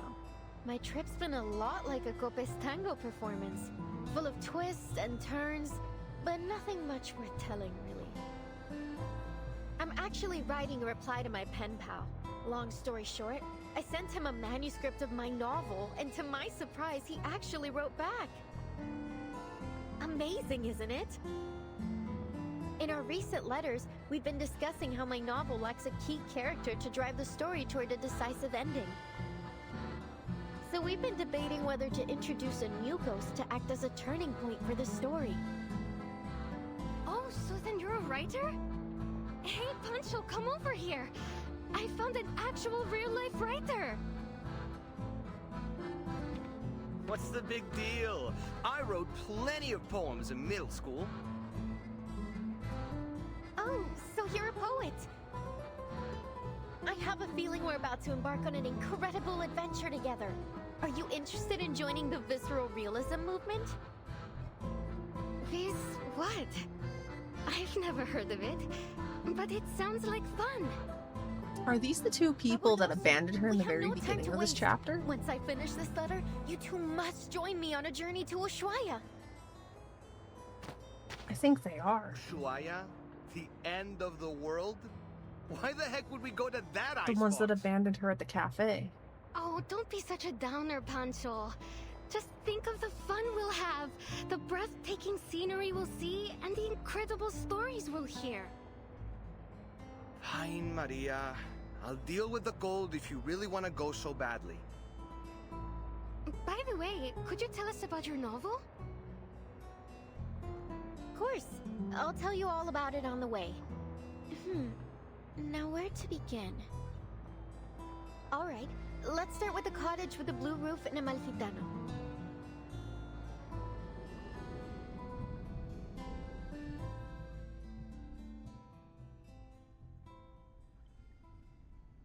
It's been 6 months since we first exchanged letters. Since then, I've been traveling. First from Chile to Mexico, then from Mexico to Argentina. And I've never stopped writing. I'm not really sure what the purpose of my novel is. I just keep writing and writing.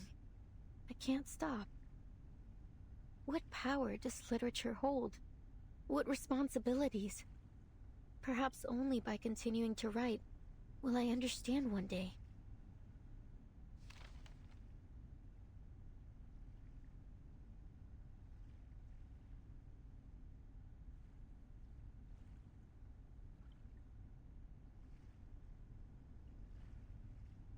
Aleph, you're right. I do want an ending to my novel. But not like this. You really have no idea, do you, Recoleta?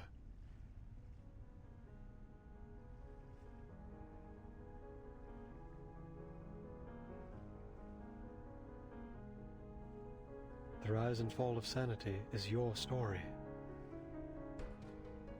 What do you mean?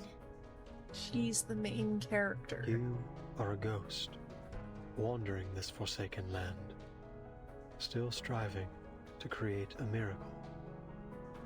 You are a wandering poet, born in Amalfitano, the foolishly brave protagonist of the story, and the embodiment of the author herself. A reflection, yes. The author, no. You are simply a figment of her imagination, a manifestation of her dream to wander. Have you not realized it? The literary pursuits and romantic adventures you described, they are merely faded memories from 1975. the poets who joined the visceral realism movement with you left Latin America long ago. Faded memories. As for the novel, it's yours now. A story you're writing. A story about yourself. Your departure has turned Amalfitano into a ghost town. The characters have lost their connection to you. They're gradually fading away. If the novel is destroyed, you too will cease to exist. This is getting trippy. Wait. This is... Miss Recoleta? Is what he said true? This is getting trippy. I know you never lie, pen pal. In your first letter, you told me that a character's role in fate must be determined from the outset and consistently adhered to throughout the story. Reading the perspective and insights of a walking encyclopedia, having such a person be willing to share their thoughts at all was an exhilarating experience. I had never imagined my novel could develop in this way. Words could hardly describe how I felt in that moment. No one but you has ever understood the story of that town, let alone offered any revisions. Is she someone that got reversed? I added the bank clerk, the dune piscator, the blind weaver, and the murdered donkey driver. Amalfitano was no longer an empty town with a single blue-roofed cottage. The new ghostly residents had begun to fill the skies over it. The story was finally reaching completion. I could feel that the ending was within reach. I became increasingly eager to meet my pen pal. I couldn't get the thought out of my mind. I wasn't sure what I would say to this Aleph.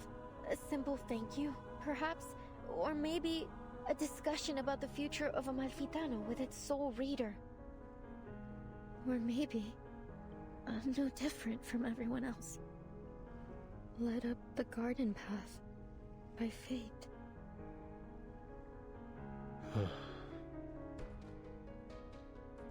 But even if I am a ghost, as you say, an incarnation of someone else, a fictional being, so what? My resolve will not waver, even if my existence is bound to fade away. Because this isn't what literature is supposed to be. You once told me there isn't an ounce of reality in fiction, only voids and glorified lies. Let me tell you this. Whether real or fictional, corporeal or intangible, I have accepted my existence. Now, let's put a stop to this, Aleph.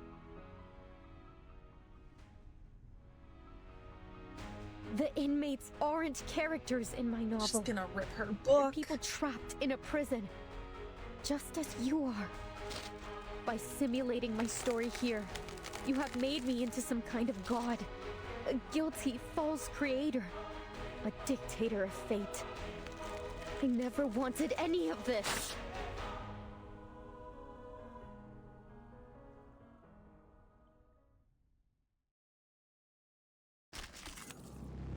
I honestly thought it was gonna pop up to be continued.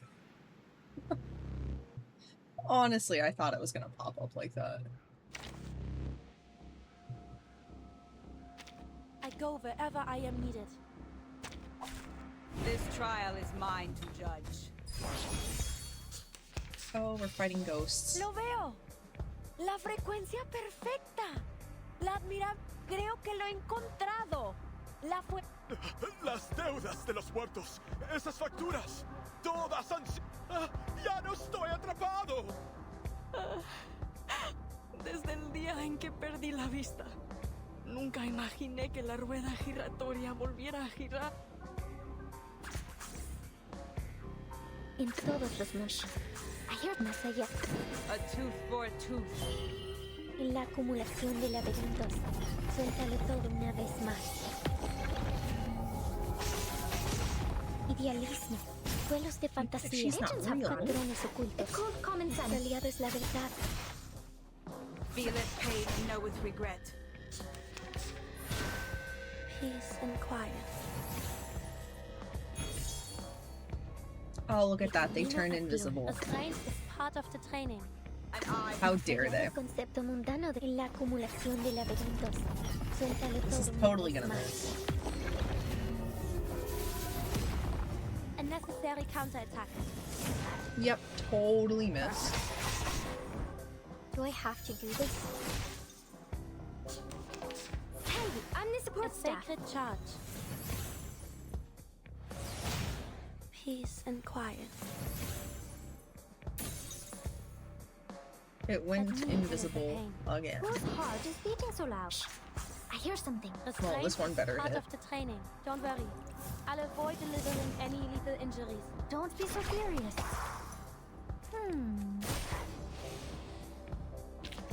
Are there any injuries? Just give me a shout. I'm here to help.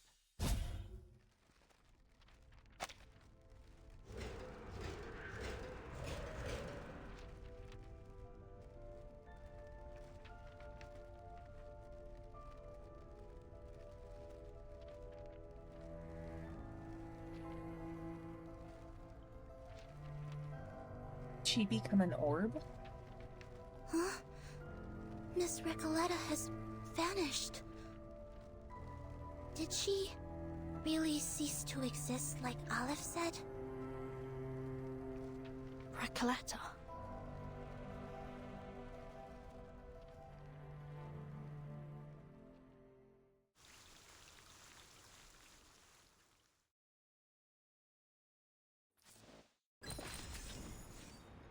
There has to be more to that. Has to be more to that. She's gonna probably reappear.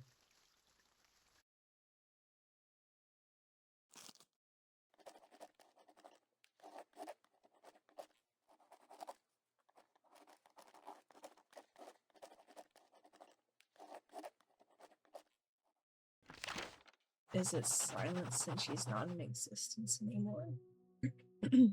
Qué sueño más extraño. El sabor de la realidad, tan amargo y triste. Pero lleno de pensamiento dialéctico. Tal vez la gente del panóptico reflejaba mis pensamientos internos.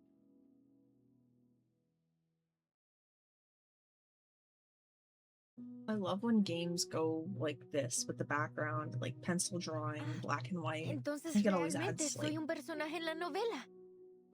more La character to it. misteriosa cabaña con el techo azul fue mi hogar todo el tiempo.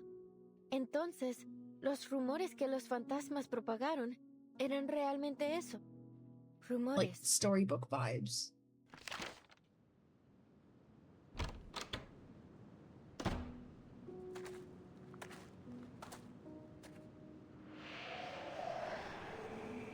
Right?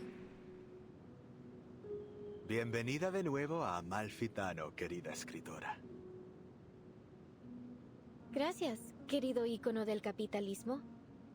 Pero, ¿no descarré esta novela en pedazos?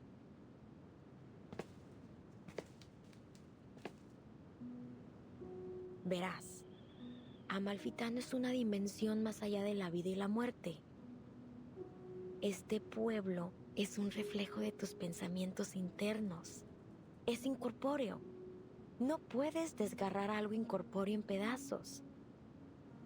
La literatura es infinita y atemporal, como un río que fluye a través de la vida y la muerte. No me extraña que seas mi personaje favorito. Nunca dejas de iluminarme. Desafortunadamente, la literatura es una vocación peligrosa e inútil. Nadie entiende realmente, ni siquiera recuerda tu trabajo. ¿Recuerdas el dicho? Los únicos verdaderamente muertos son aquellos que han sido olvidados. Recoleta, desaparecerás para siempre si dejas a Amalfitano otra vez. Será como si nunca hubieras existido. Siempre he admirado tu pensamiento crítico, señor. Encaja perfectamente con tu rol. Oh, her outfit changed.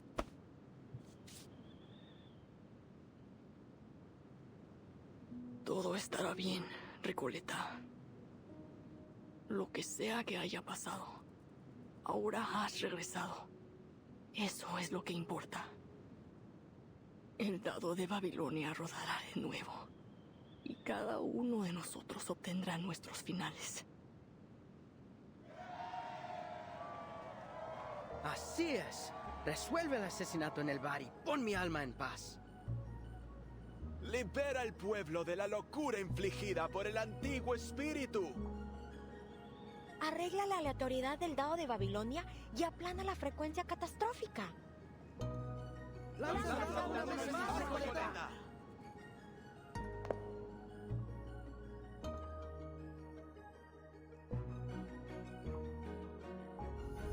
Entonces, el final que he estado buscando es el que el otro yo no pudo darme. El yo que se lanzó de cabeza a la lucha contra un poder invencible. El yo que finalmente dejó esta tierra después de todo este tiempo. Finalmente he encontrado mi final.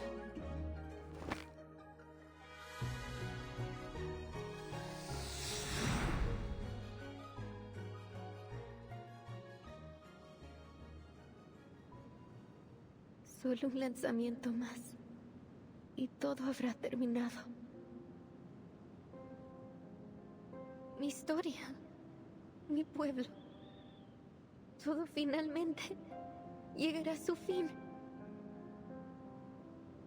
Pero el sueño sobre el panóptico también terminará, ¿verdad?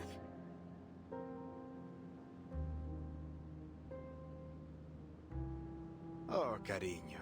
Es solo un sueño. Ah, no me digas que estás abandonando tu búsqueda de toda la vida por un miserable sueño. Este sueño es cruel. Nadie entiende esta gran novela ahí ni este pueblo asombroso. Pero aquí, eres una verdadera escritora. Este es tu hogar, Recoleta. Pero ya extraño a mis amigos en ese sueño. Existe, así como este lugar existe. Pero nosotros también somos tus amigos, Recoleta. Podrías desaparecer si dejas a Malfitano. ¿Estás segura de que quieres irte?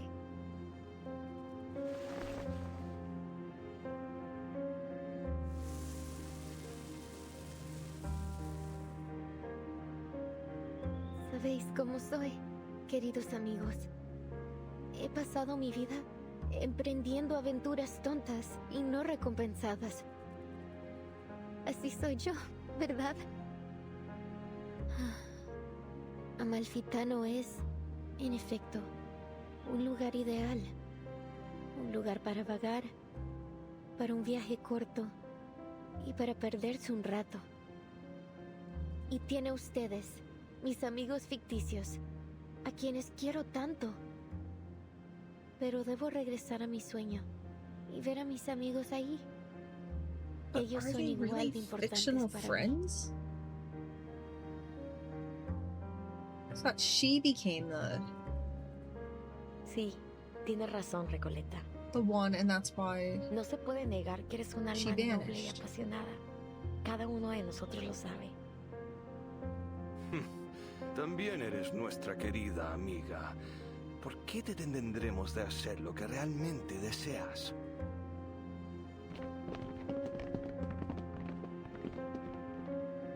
Te deseamos lo mejor, Recoleta. Buenas noches, querida. Que tu sueño sea dulce esta vez. Gracias a todos, mis amigos. Nunca los olvidaré.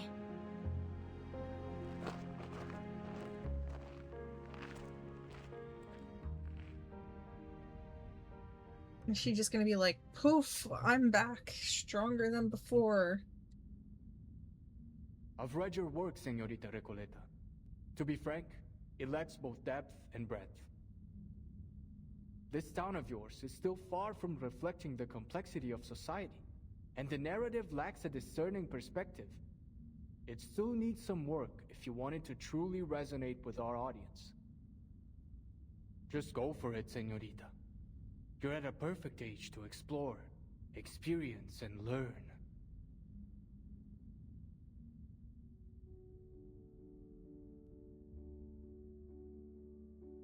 What's happening to me?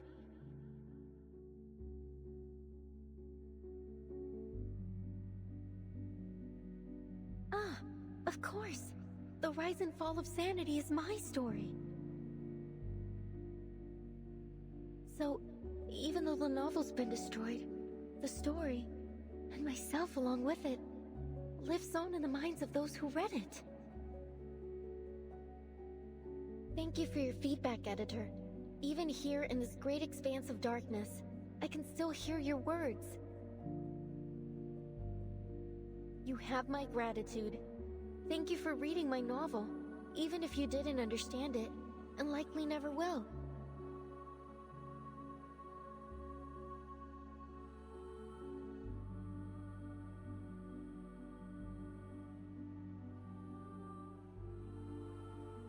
Honestly, I find your story totally fascinating, but I'm still struggling to understand the connections between all these nameless characters.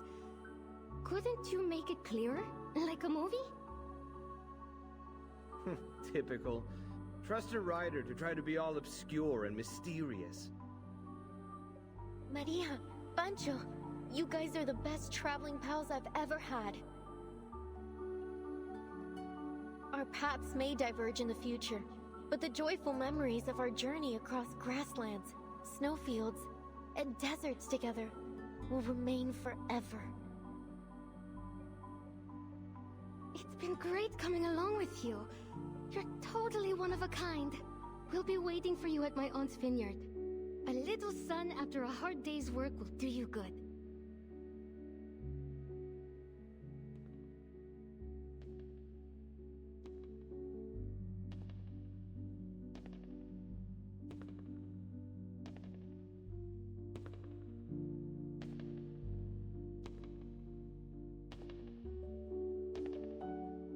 Crazy There is how ambition in her writing. the last poetic, arc that we went fractured through, and chaotic. math was But the when big viewed as a thing whole, of it. her work This time it's feels like literature. little more than a Just think it's a little superficial weird. illusion. It lacks the depth to truly touch the soul. I will refrain from offering further comments until she stops romanticizing her childish adventures. To put it bluntly, her phraseology feels overly deliberate to the point of distortion. Her verbiage is like a collection of vague sentiment bubbles.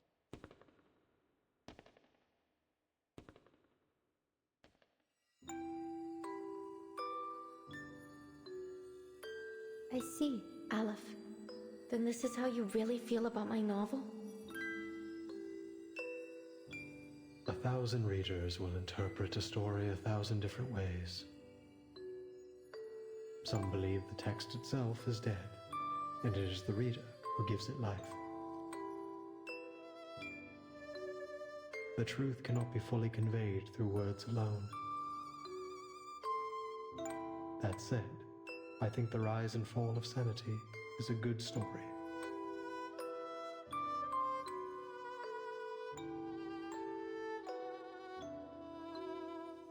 Oh, so the Eternal Paradise is a library of sorts, just like I always imagined. Or is this just another reflection of my inner thoughts? I like it here. It's nice being surrounded by literature. But it's time to go back to reality.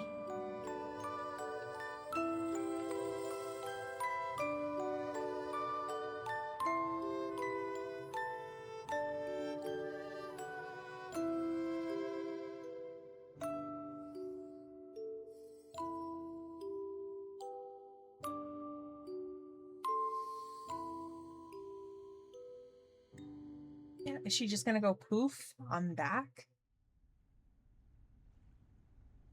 Are the pages gonna come together?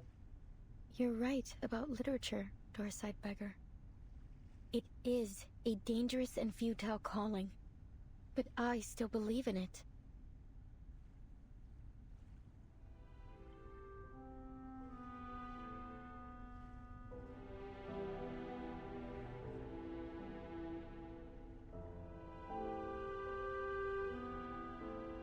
Recoleta, you're back! I'm so glad to see you're safe. And I'm so glad to see you two worried sick about me. Thanks, mis mejores amigas Soneto y Burton.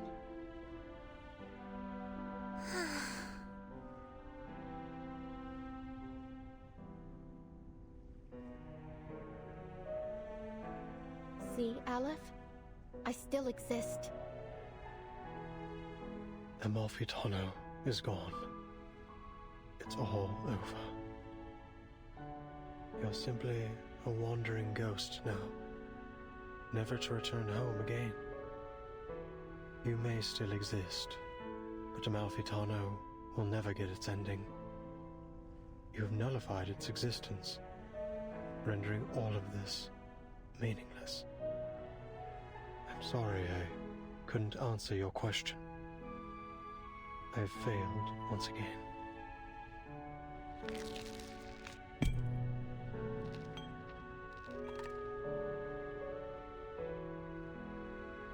Amalfitano and the Panopticon were two parts of a whole.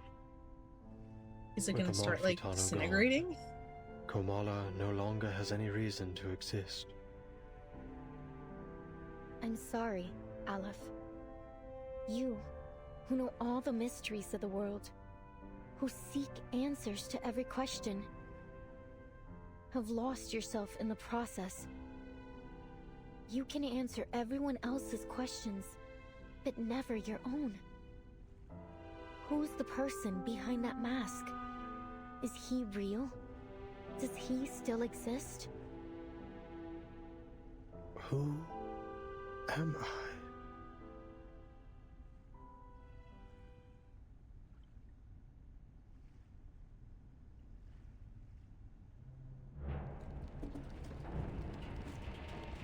It is. It's gonna start to collapse. Stay vigilant, everyone. This is just like when the idealist and the physician had their meltdown. Only this time, it seems even worse. I think Aleph is trying to tear down the Panopticon.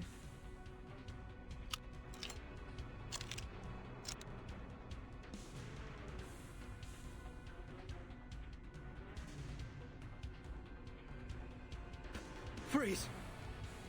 Stay where you are. All This of you. has to be Manus. Since they've been really absent from this.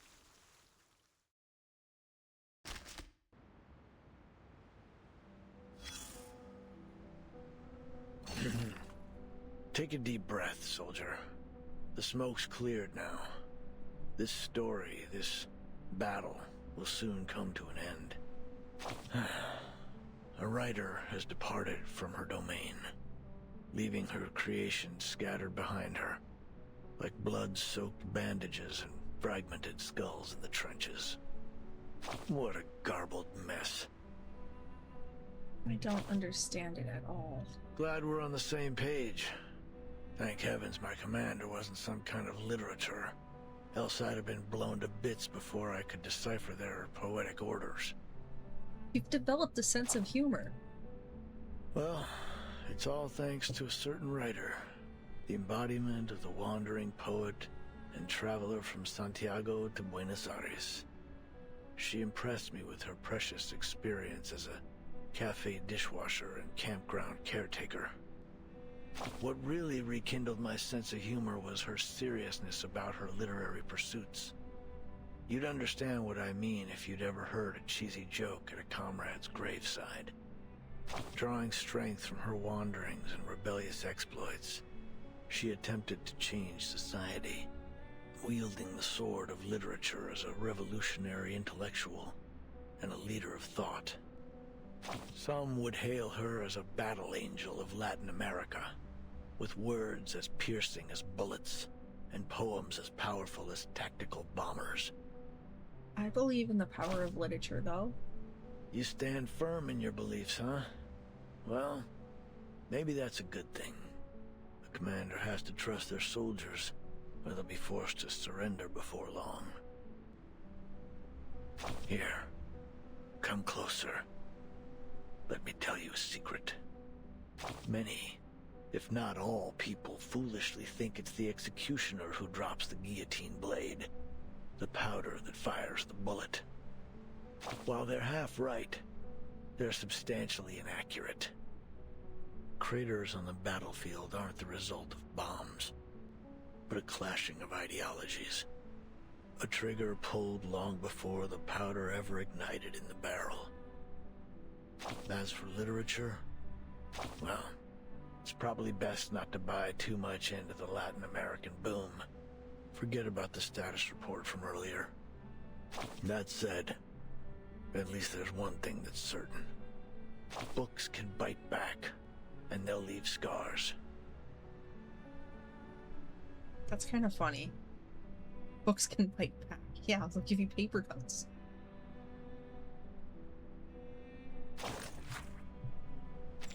That was a really stupid attempt at a joke.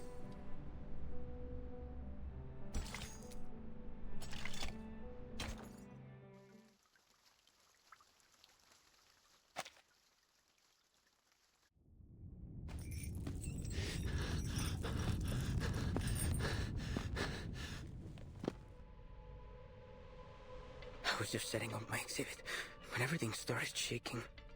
Then I realized it's it him? wasn't just my imagination. So I followed the cracks in the wall and found my way here. When the hell did he get a gun? I didn't mean to eavesdrop, but something's happening to the Panopticon, isn't it?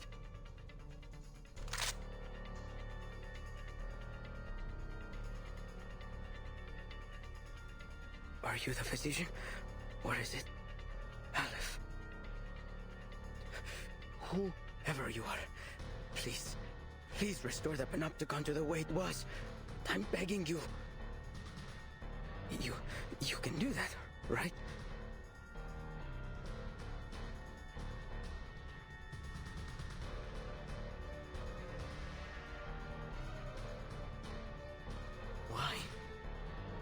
Why aren't you doing anything, damn it? Why is this happening? Oh, the die. If you won't help me, then I'll do it myself.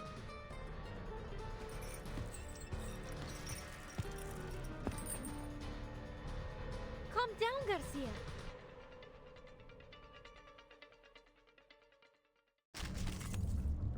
I did not expect him. Honest to God, did not expect him. No wingman is needed. Finally, some interesting work. That's me. I hear something. Wanna watch the aerial stunts? Please, stop this violence. Agents have guns. It's called common sense. A little trick. Why is he damage resistant? What? This is not going as I thought it would. The strange, whose heart is beating so loud? Fine. Don't worry. I'll avoid delivering any lethal injuries. What? Huh. Red 38 One is hit? about to return. What?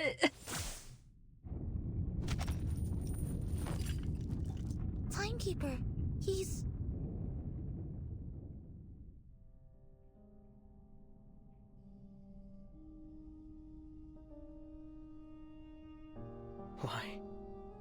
Why is this happening to me? I was so close to completing the exhibition. Can't you see, Garcia? There's no one controlling this place now.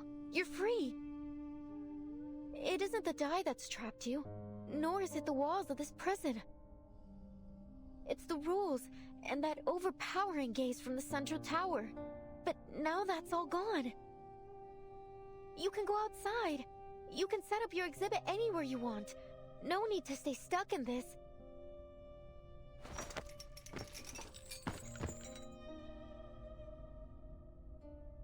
No, Señorita Recoleta.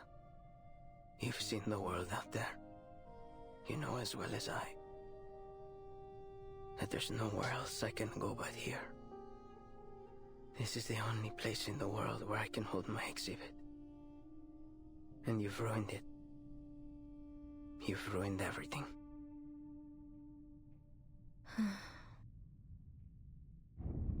This room's about to collapse. We've got to leave. Mr. Garcia, do you need a hand? I can take care of myself, thank you. I'll go a different way. I have to go back and finish setting up my exhibit. He's probably gonna die then. That would be my best guess. If the place is collapsing. What about Aleph? We can't just leave him here. Of course not. We still have questions he needs to answer. Sinetto, help me get him up. Let's get out of here. Yes, Timekeeper.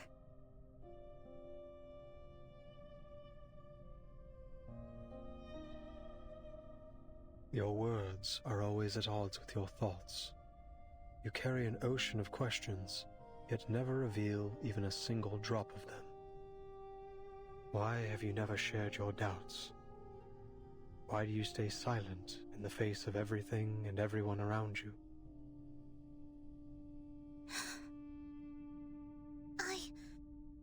I believe in my duty.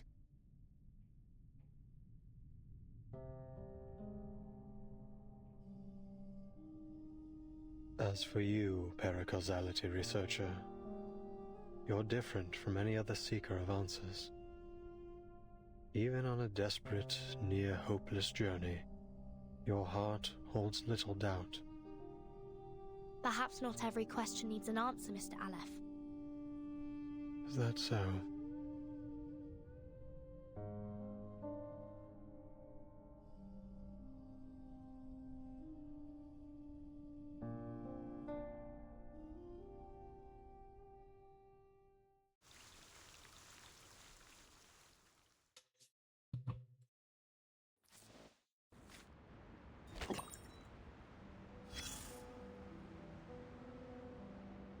Look, it's sinking.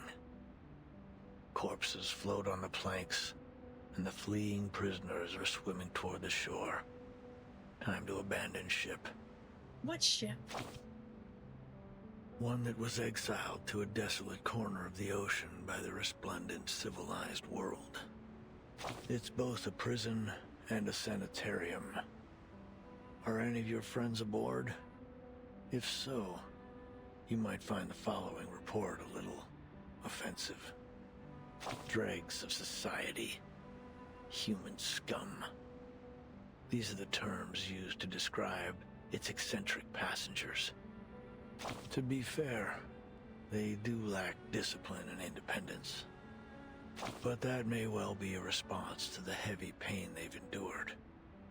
Some theorists suggest that they're innocent victims, trapped in the confines between rationality and irrationality, defined and redefined by historians as they please. But let's ditch the theories and simplify things. The moment the shackle called madness was fastened around their necks, whether they were truly mentally ill or not, their lives were forever scarred. And now, the mad passengers are storming the shore. Favorable outcome. I suppose it is. You can see the joy in their faces, even in the footprints they leave behind as they hop across the beach. Yes, freedom is favorable indeed. The freedom to squander our lives, to trample on the dignity of others, the freedom to embrace absurdity and meaninglessness. Let's dig deeper. Scavenge through the messy battlefield for dog tags. Were these people born mad? After watching the inhabitants of this earth tear each other apart in one war after another, I've concluded this. Only knowledge drives people to madness. Ignorance does not. Madness is a side effect of the sedative that is knowledge. As long as those on land continue to consume it, this ship will never be short on recruits. This is a war between madness and civilization. Both sides have leveled accusations, spilled blood, and pummeled each other. And soon, everyone will have leapt into the trenches and been beaten to a bloody pulp. Only a few can escape this fate. Like who? Check your 6. The one leaning against the sunken ship, showing no signs of struggle or sorrow. Garcia. The seawater has flooded his windpipe and reddened his eyes. Yet there he is, staring blankly at the shore. He's in his home base. He holds no hope for forgiveness from his enemies. Not in the slightest. He's a one-man army, fighting only for himself. Alone. Now, do a 360 and look again. He's been utterly defeated.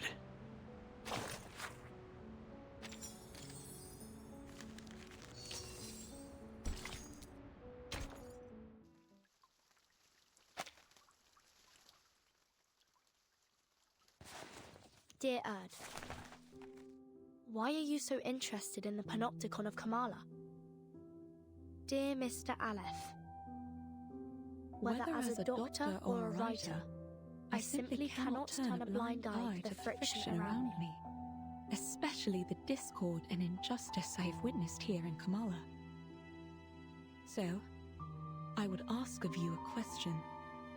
Is there any way to resolve the endless conflicts in this place?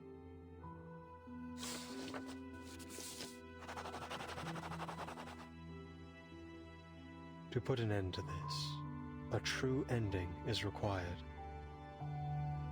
Your arrival has made it possible for this simulation to have an ending, or rather, a victory.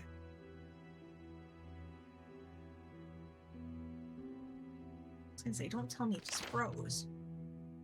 What do you mean by victory?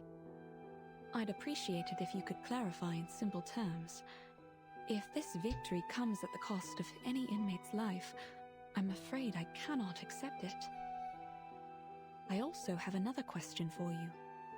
If I leave, will the stories and conflicts here come to an end? Miss Grace of Manus Vindicte will grant you passage. But in any case, the cycle of history will continue to repeat itself in this prison, and in the entire world. The sins of humankind will not cease until veins turn to wires, flesh and bone to geometric shapes, and the world around us twists in the colors of an oil painting. I must say, your words have left me rather baffled. Fragments of the events you describe often appear in my dreams. Could it be that these things really happened? If that's the case, why can't I recall the details? Why am I left with only disconnected pieces? The madness in Kamala, these bizarre dreams. I must put an end to them. What have I forgotten? Has someone or something altered my memory? I can't shake the feeling that something crucial to me has been lost in the river of time. Some kind of duty, perhaps. What should I do? How can I recapture what I have lost? I won't answer a question that already has an answer, one given to you by the person who escorted you here and made you a promise. You're so close to the place where the truth lies. Think carefully.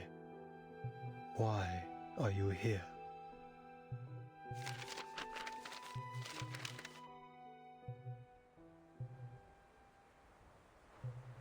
These letters we found have answered a great deal. But there's still something that isn't clear. Mr. Aleph, what exactly did the Manus promise Dr. Dorez? An era. A chance for her to remember her duty. An era? You helped her leave the Panopticon in the end. Where did she go?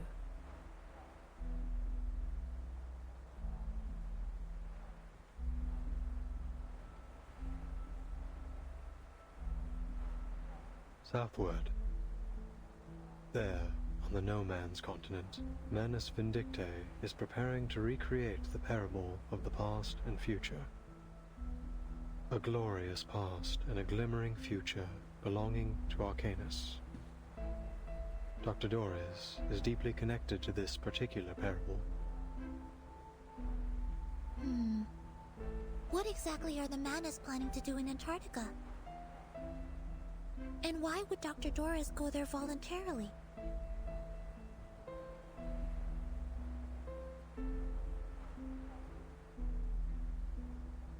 Mr. Aleph, when did Dr. Dorez depart?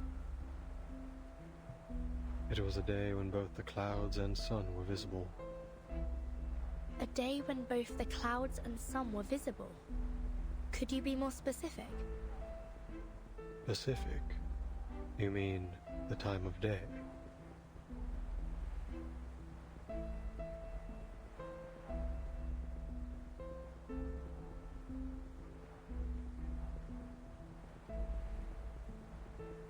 When both clouds and the sun were visible. Hey, Vertin, I think I know. It was 3 days ago. Then Dr. Dorez wasn't going to Comala on the day I met her. She was leaving. She was headed to Antarctica. It was cloudy that afternoon, with a brief spell of sunshine, just like Aleph described. Then it hasn't been long since she left. Excellent news. So we went to this place for no such reason. If we set off immediately, we might still catch up to her. But, based on the intel we gathered in Ushuaia, Manus Vindictae bombed the entire port 3 days ago. Clearly, they wanted to prevent any interference from the Foundation. It's unlikely we'll find any functioning ships there. I'll report the situation to the Buenos Aires branch. Timekeeper, I'm afraid we'll have to find another way to get there. I have a boat. Of course you do.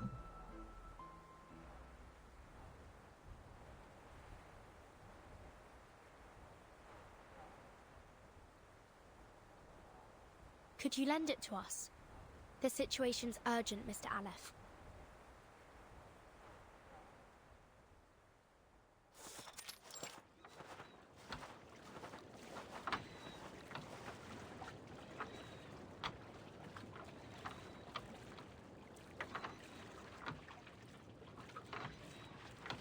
This boat will automatically take you to McMurdo Port, the landing point Manus Vindictae established by the shores of the Ross Sea. It's not a little dinghy, is it?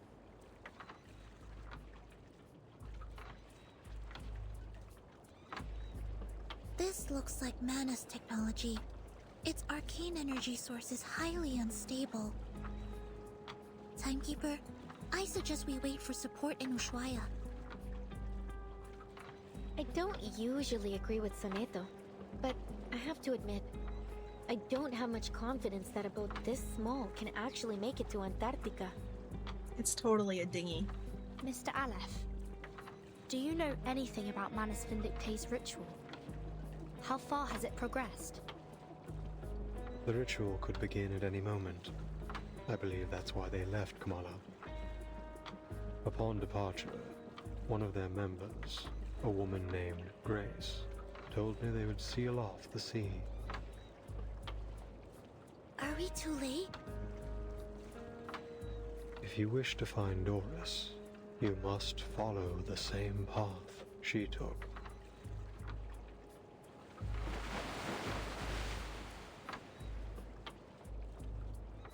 I see. Mr. Aleph, members of the Foundation branch will arrive soon to evaluate your condition. I hope you'll answer their questions with the same patience you showed us. Thank you. Soneto, let's go. Yes, Timekeeper.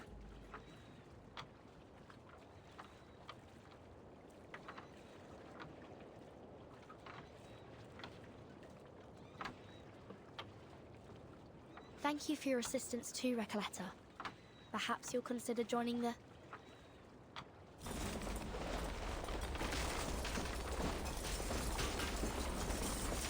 What was that? It came from the Panopticon. It's gone.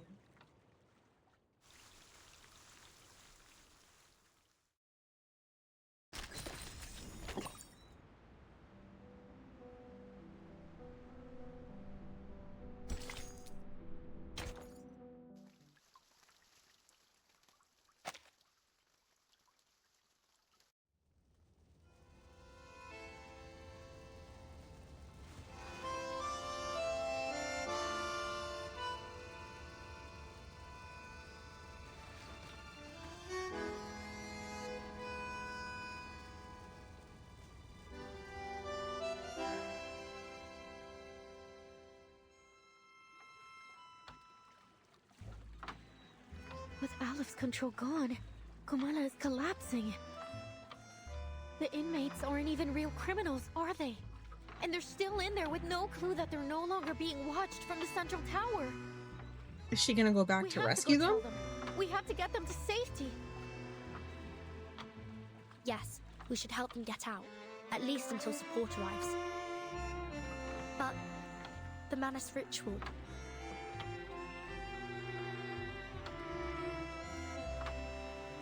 Don't worry.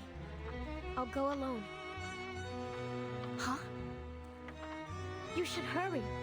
When this is all over, I'll write to you, my dear friend. During this journey together, our teamwork has been impeccable. So, you can trust me to do this. I'm not doing it just to help you or the organization you represent. I'm doing it because the inmates are my friends. Okay. I trust you. Take care of yourself, Recoleta. But if the storm truly is imminent, as Dr. Merlin said, then, Miss Recoleta, you'll...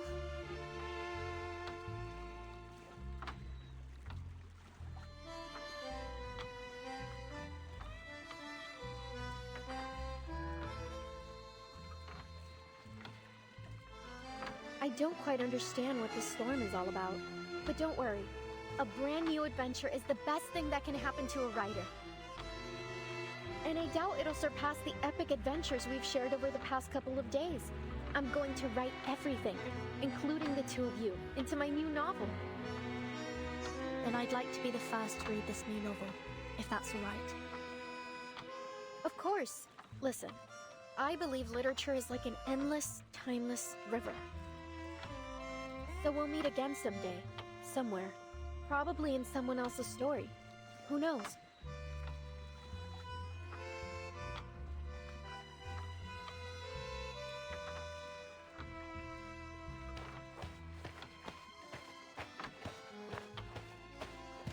Adiós, mis queridos amigos.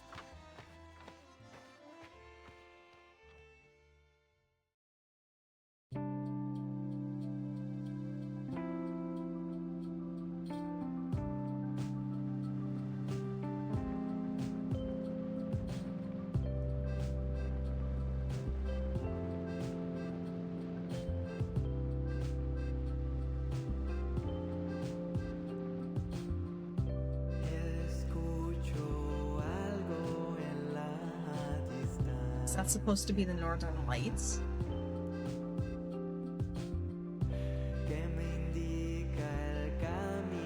I hope she can at least save somebody.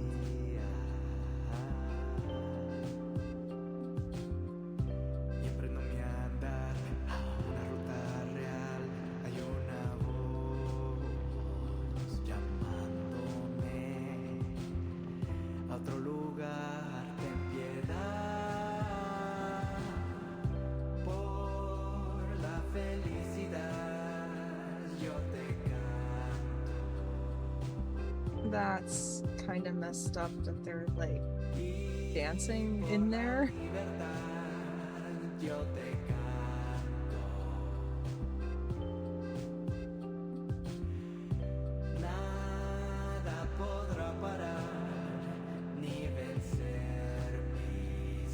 What's the face represent?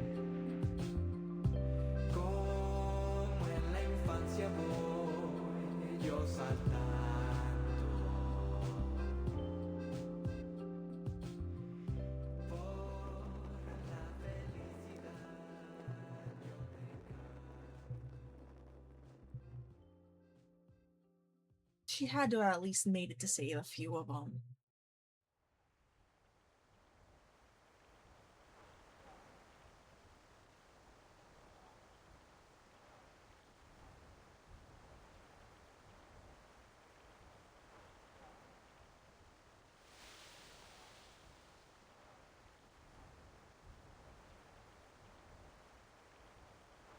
The Jaguar appears. You're Dr. Merlin, right? I finally found you. What on earth happened in the central tower? Right after I left, the whole panopticon started collapsing. The tower's in ruin. I've been looking for you everywhere. Please, sir, come with me. It isn't safe. That won't be necessary. The snow is still falling, yet everything in the labyrinth has already gone up in flames. Fortune, fate, karma. They're nothing but a ridiculous joke. It's over, Jaguar. You have lost your memories, your identity, your name, and now your title. You are no longer a jailer trapped in the panopticon. I don't get it, Dr. Merlin. What are you talking about?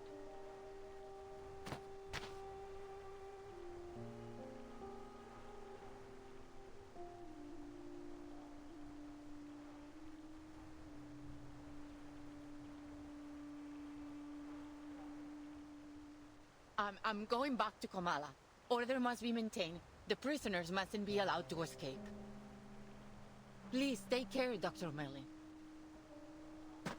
But you're free. Run back to the wild, Jaguar.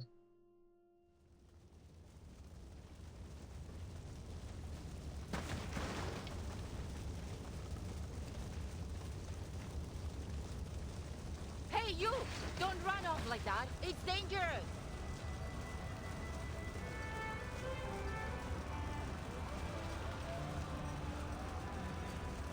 Okay, at least they're fleeing. Deserts! In stars!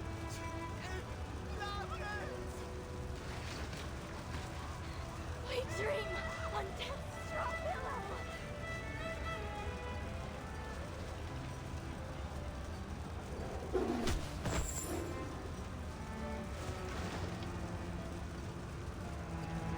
Stop! Get off me! Let me go! Are you blind? The panopticon is falling apart! It's you, Roberta.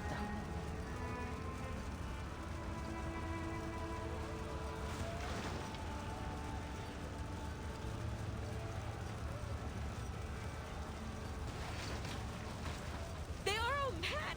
I knew it! They've been insane from the start! The whole place is burning to the ground and they still won't leave! They're still talking and talking about things that no one cares about! I can't help them! I never understood what they were talking about! The rhythms, the factions, the ideologies... Yes, the people were nice. The idealists too, but I've had enough of this prison. I've had enough of the panopticon.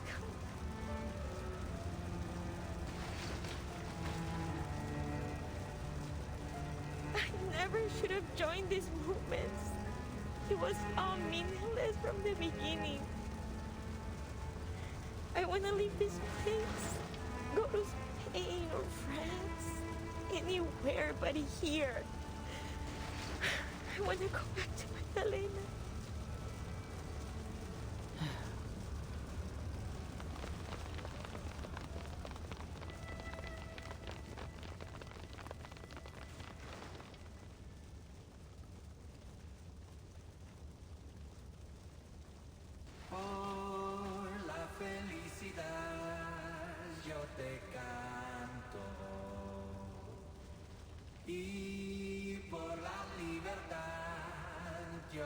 canto. Nada podrá parar ni vencer mi ser.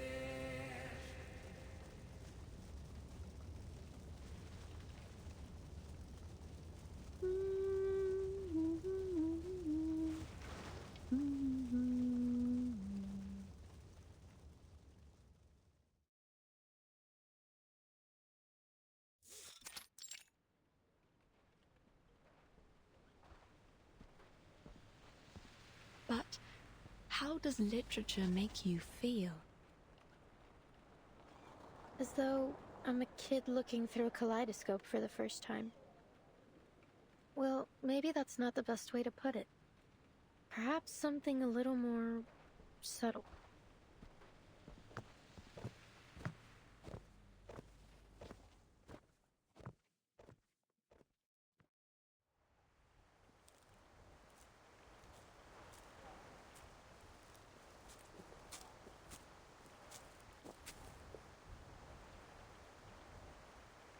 A ship sailing to an unfamiliar land. A parable of the past and future. An era that once existed and is yet to come. Is this the answer you've provided, Mr. Aleph? No, Erd. You will have to find this answer yourself. No one can help you with this. No one. I see. Thank you, Mr. Aleph. Aleph can't be voiced by the same guy that does 6, right? I mean, I swear the voices sound similar.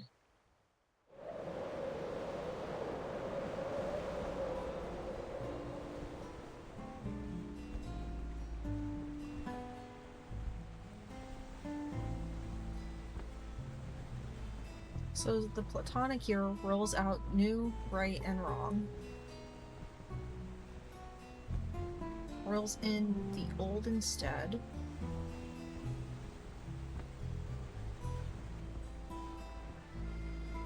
All men are dancers, and their tread.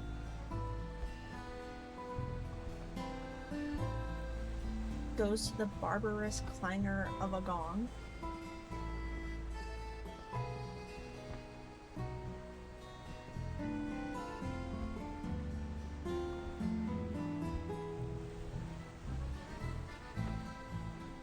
It's gonna say it's over. It's gonna say it's over. Of course it's over.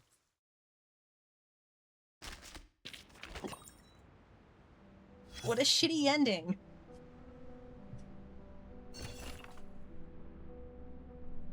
In 1991, information moved at lightning speed thanks to the technological advancements. Why are you here? That will set me to deliver the latest updates. Oh, okay. So we're picking back up with these guys.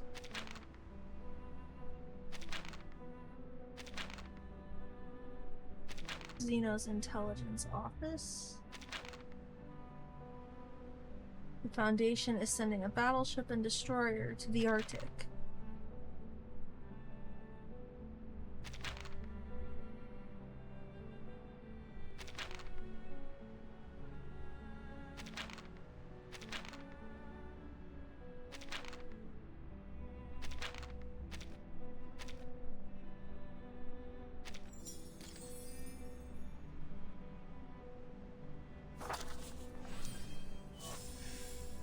So I guess chapter 10 is them in the Arctic. That is my best assumption. What is this? I'm gonna do that later. I don't know what that is. That's The wind is most comfortable now. Shitty ending. Let's take off. Like, seriously. I hate cliffhangers. I hate cliffhangers. But I mean, I guess this is still, it's a good story. As much as I'm complaining. As much as I'm complaining. I mean, it is what it is. It's how games get you all the time, I guess. But I think that is gonna do it for me for R99. My computer's telling me I need to restart it now. It will not stop popping up on me. So I'm probably gonna do that, and then when it comes back, I'm gonna hop into Genshin. I may or may not stream it, but you know, it might be there, it might not be. So you're more than welcome to still hang out with me. But thanks for hanging out, and possibly see you in a little bit. If not, see you next time.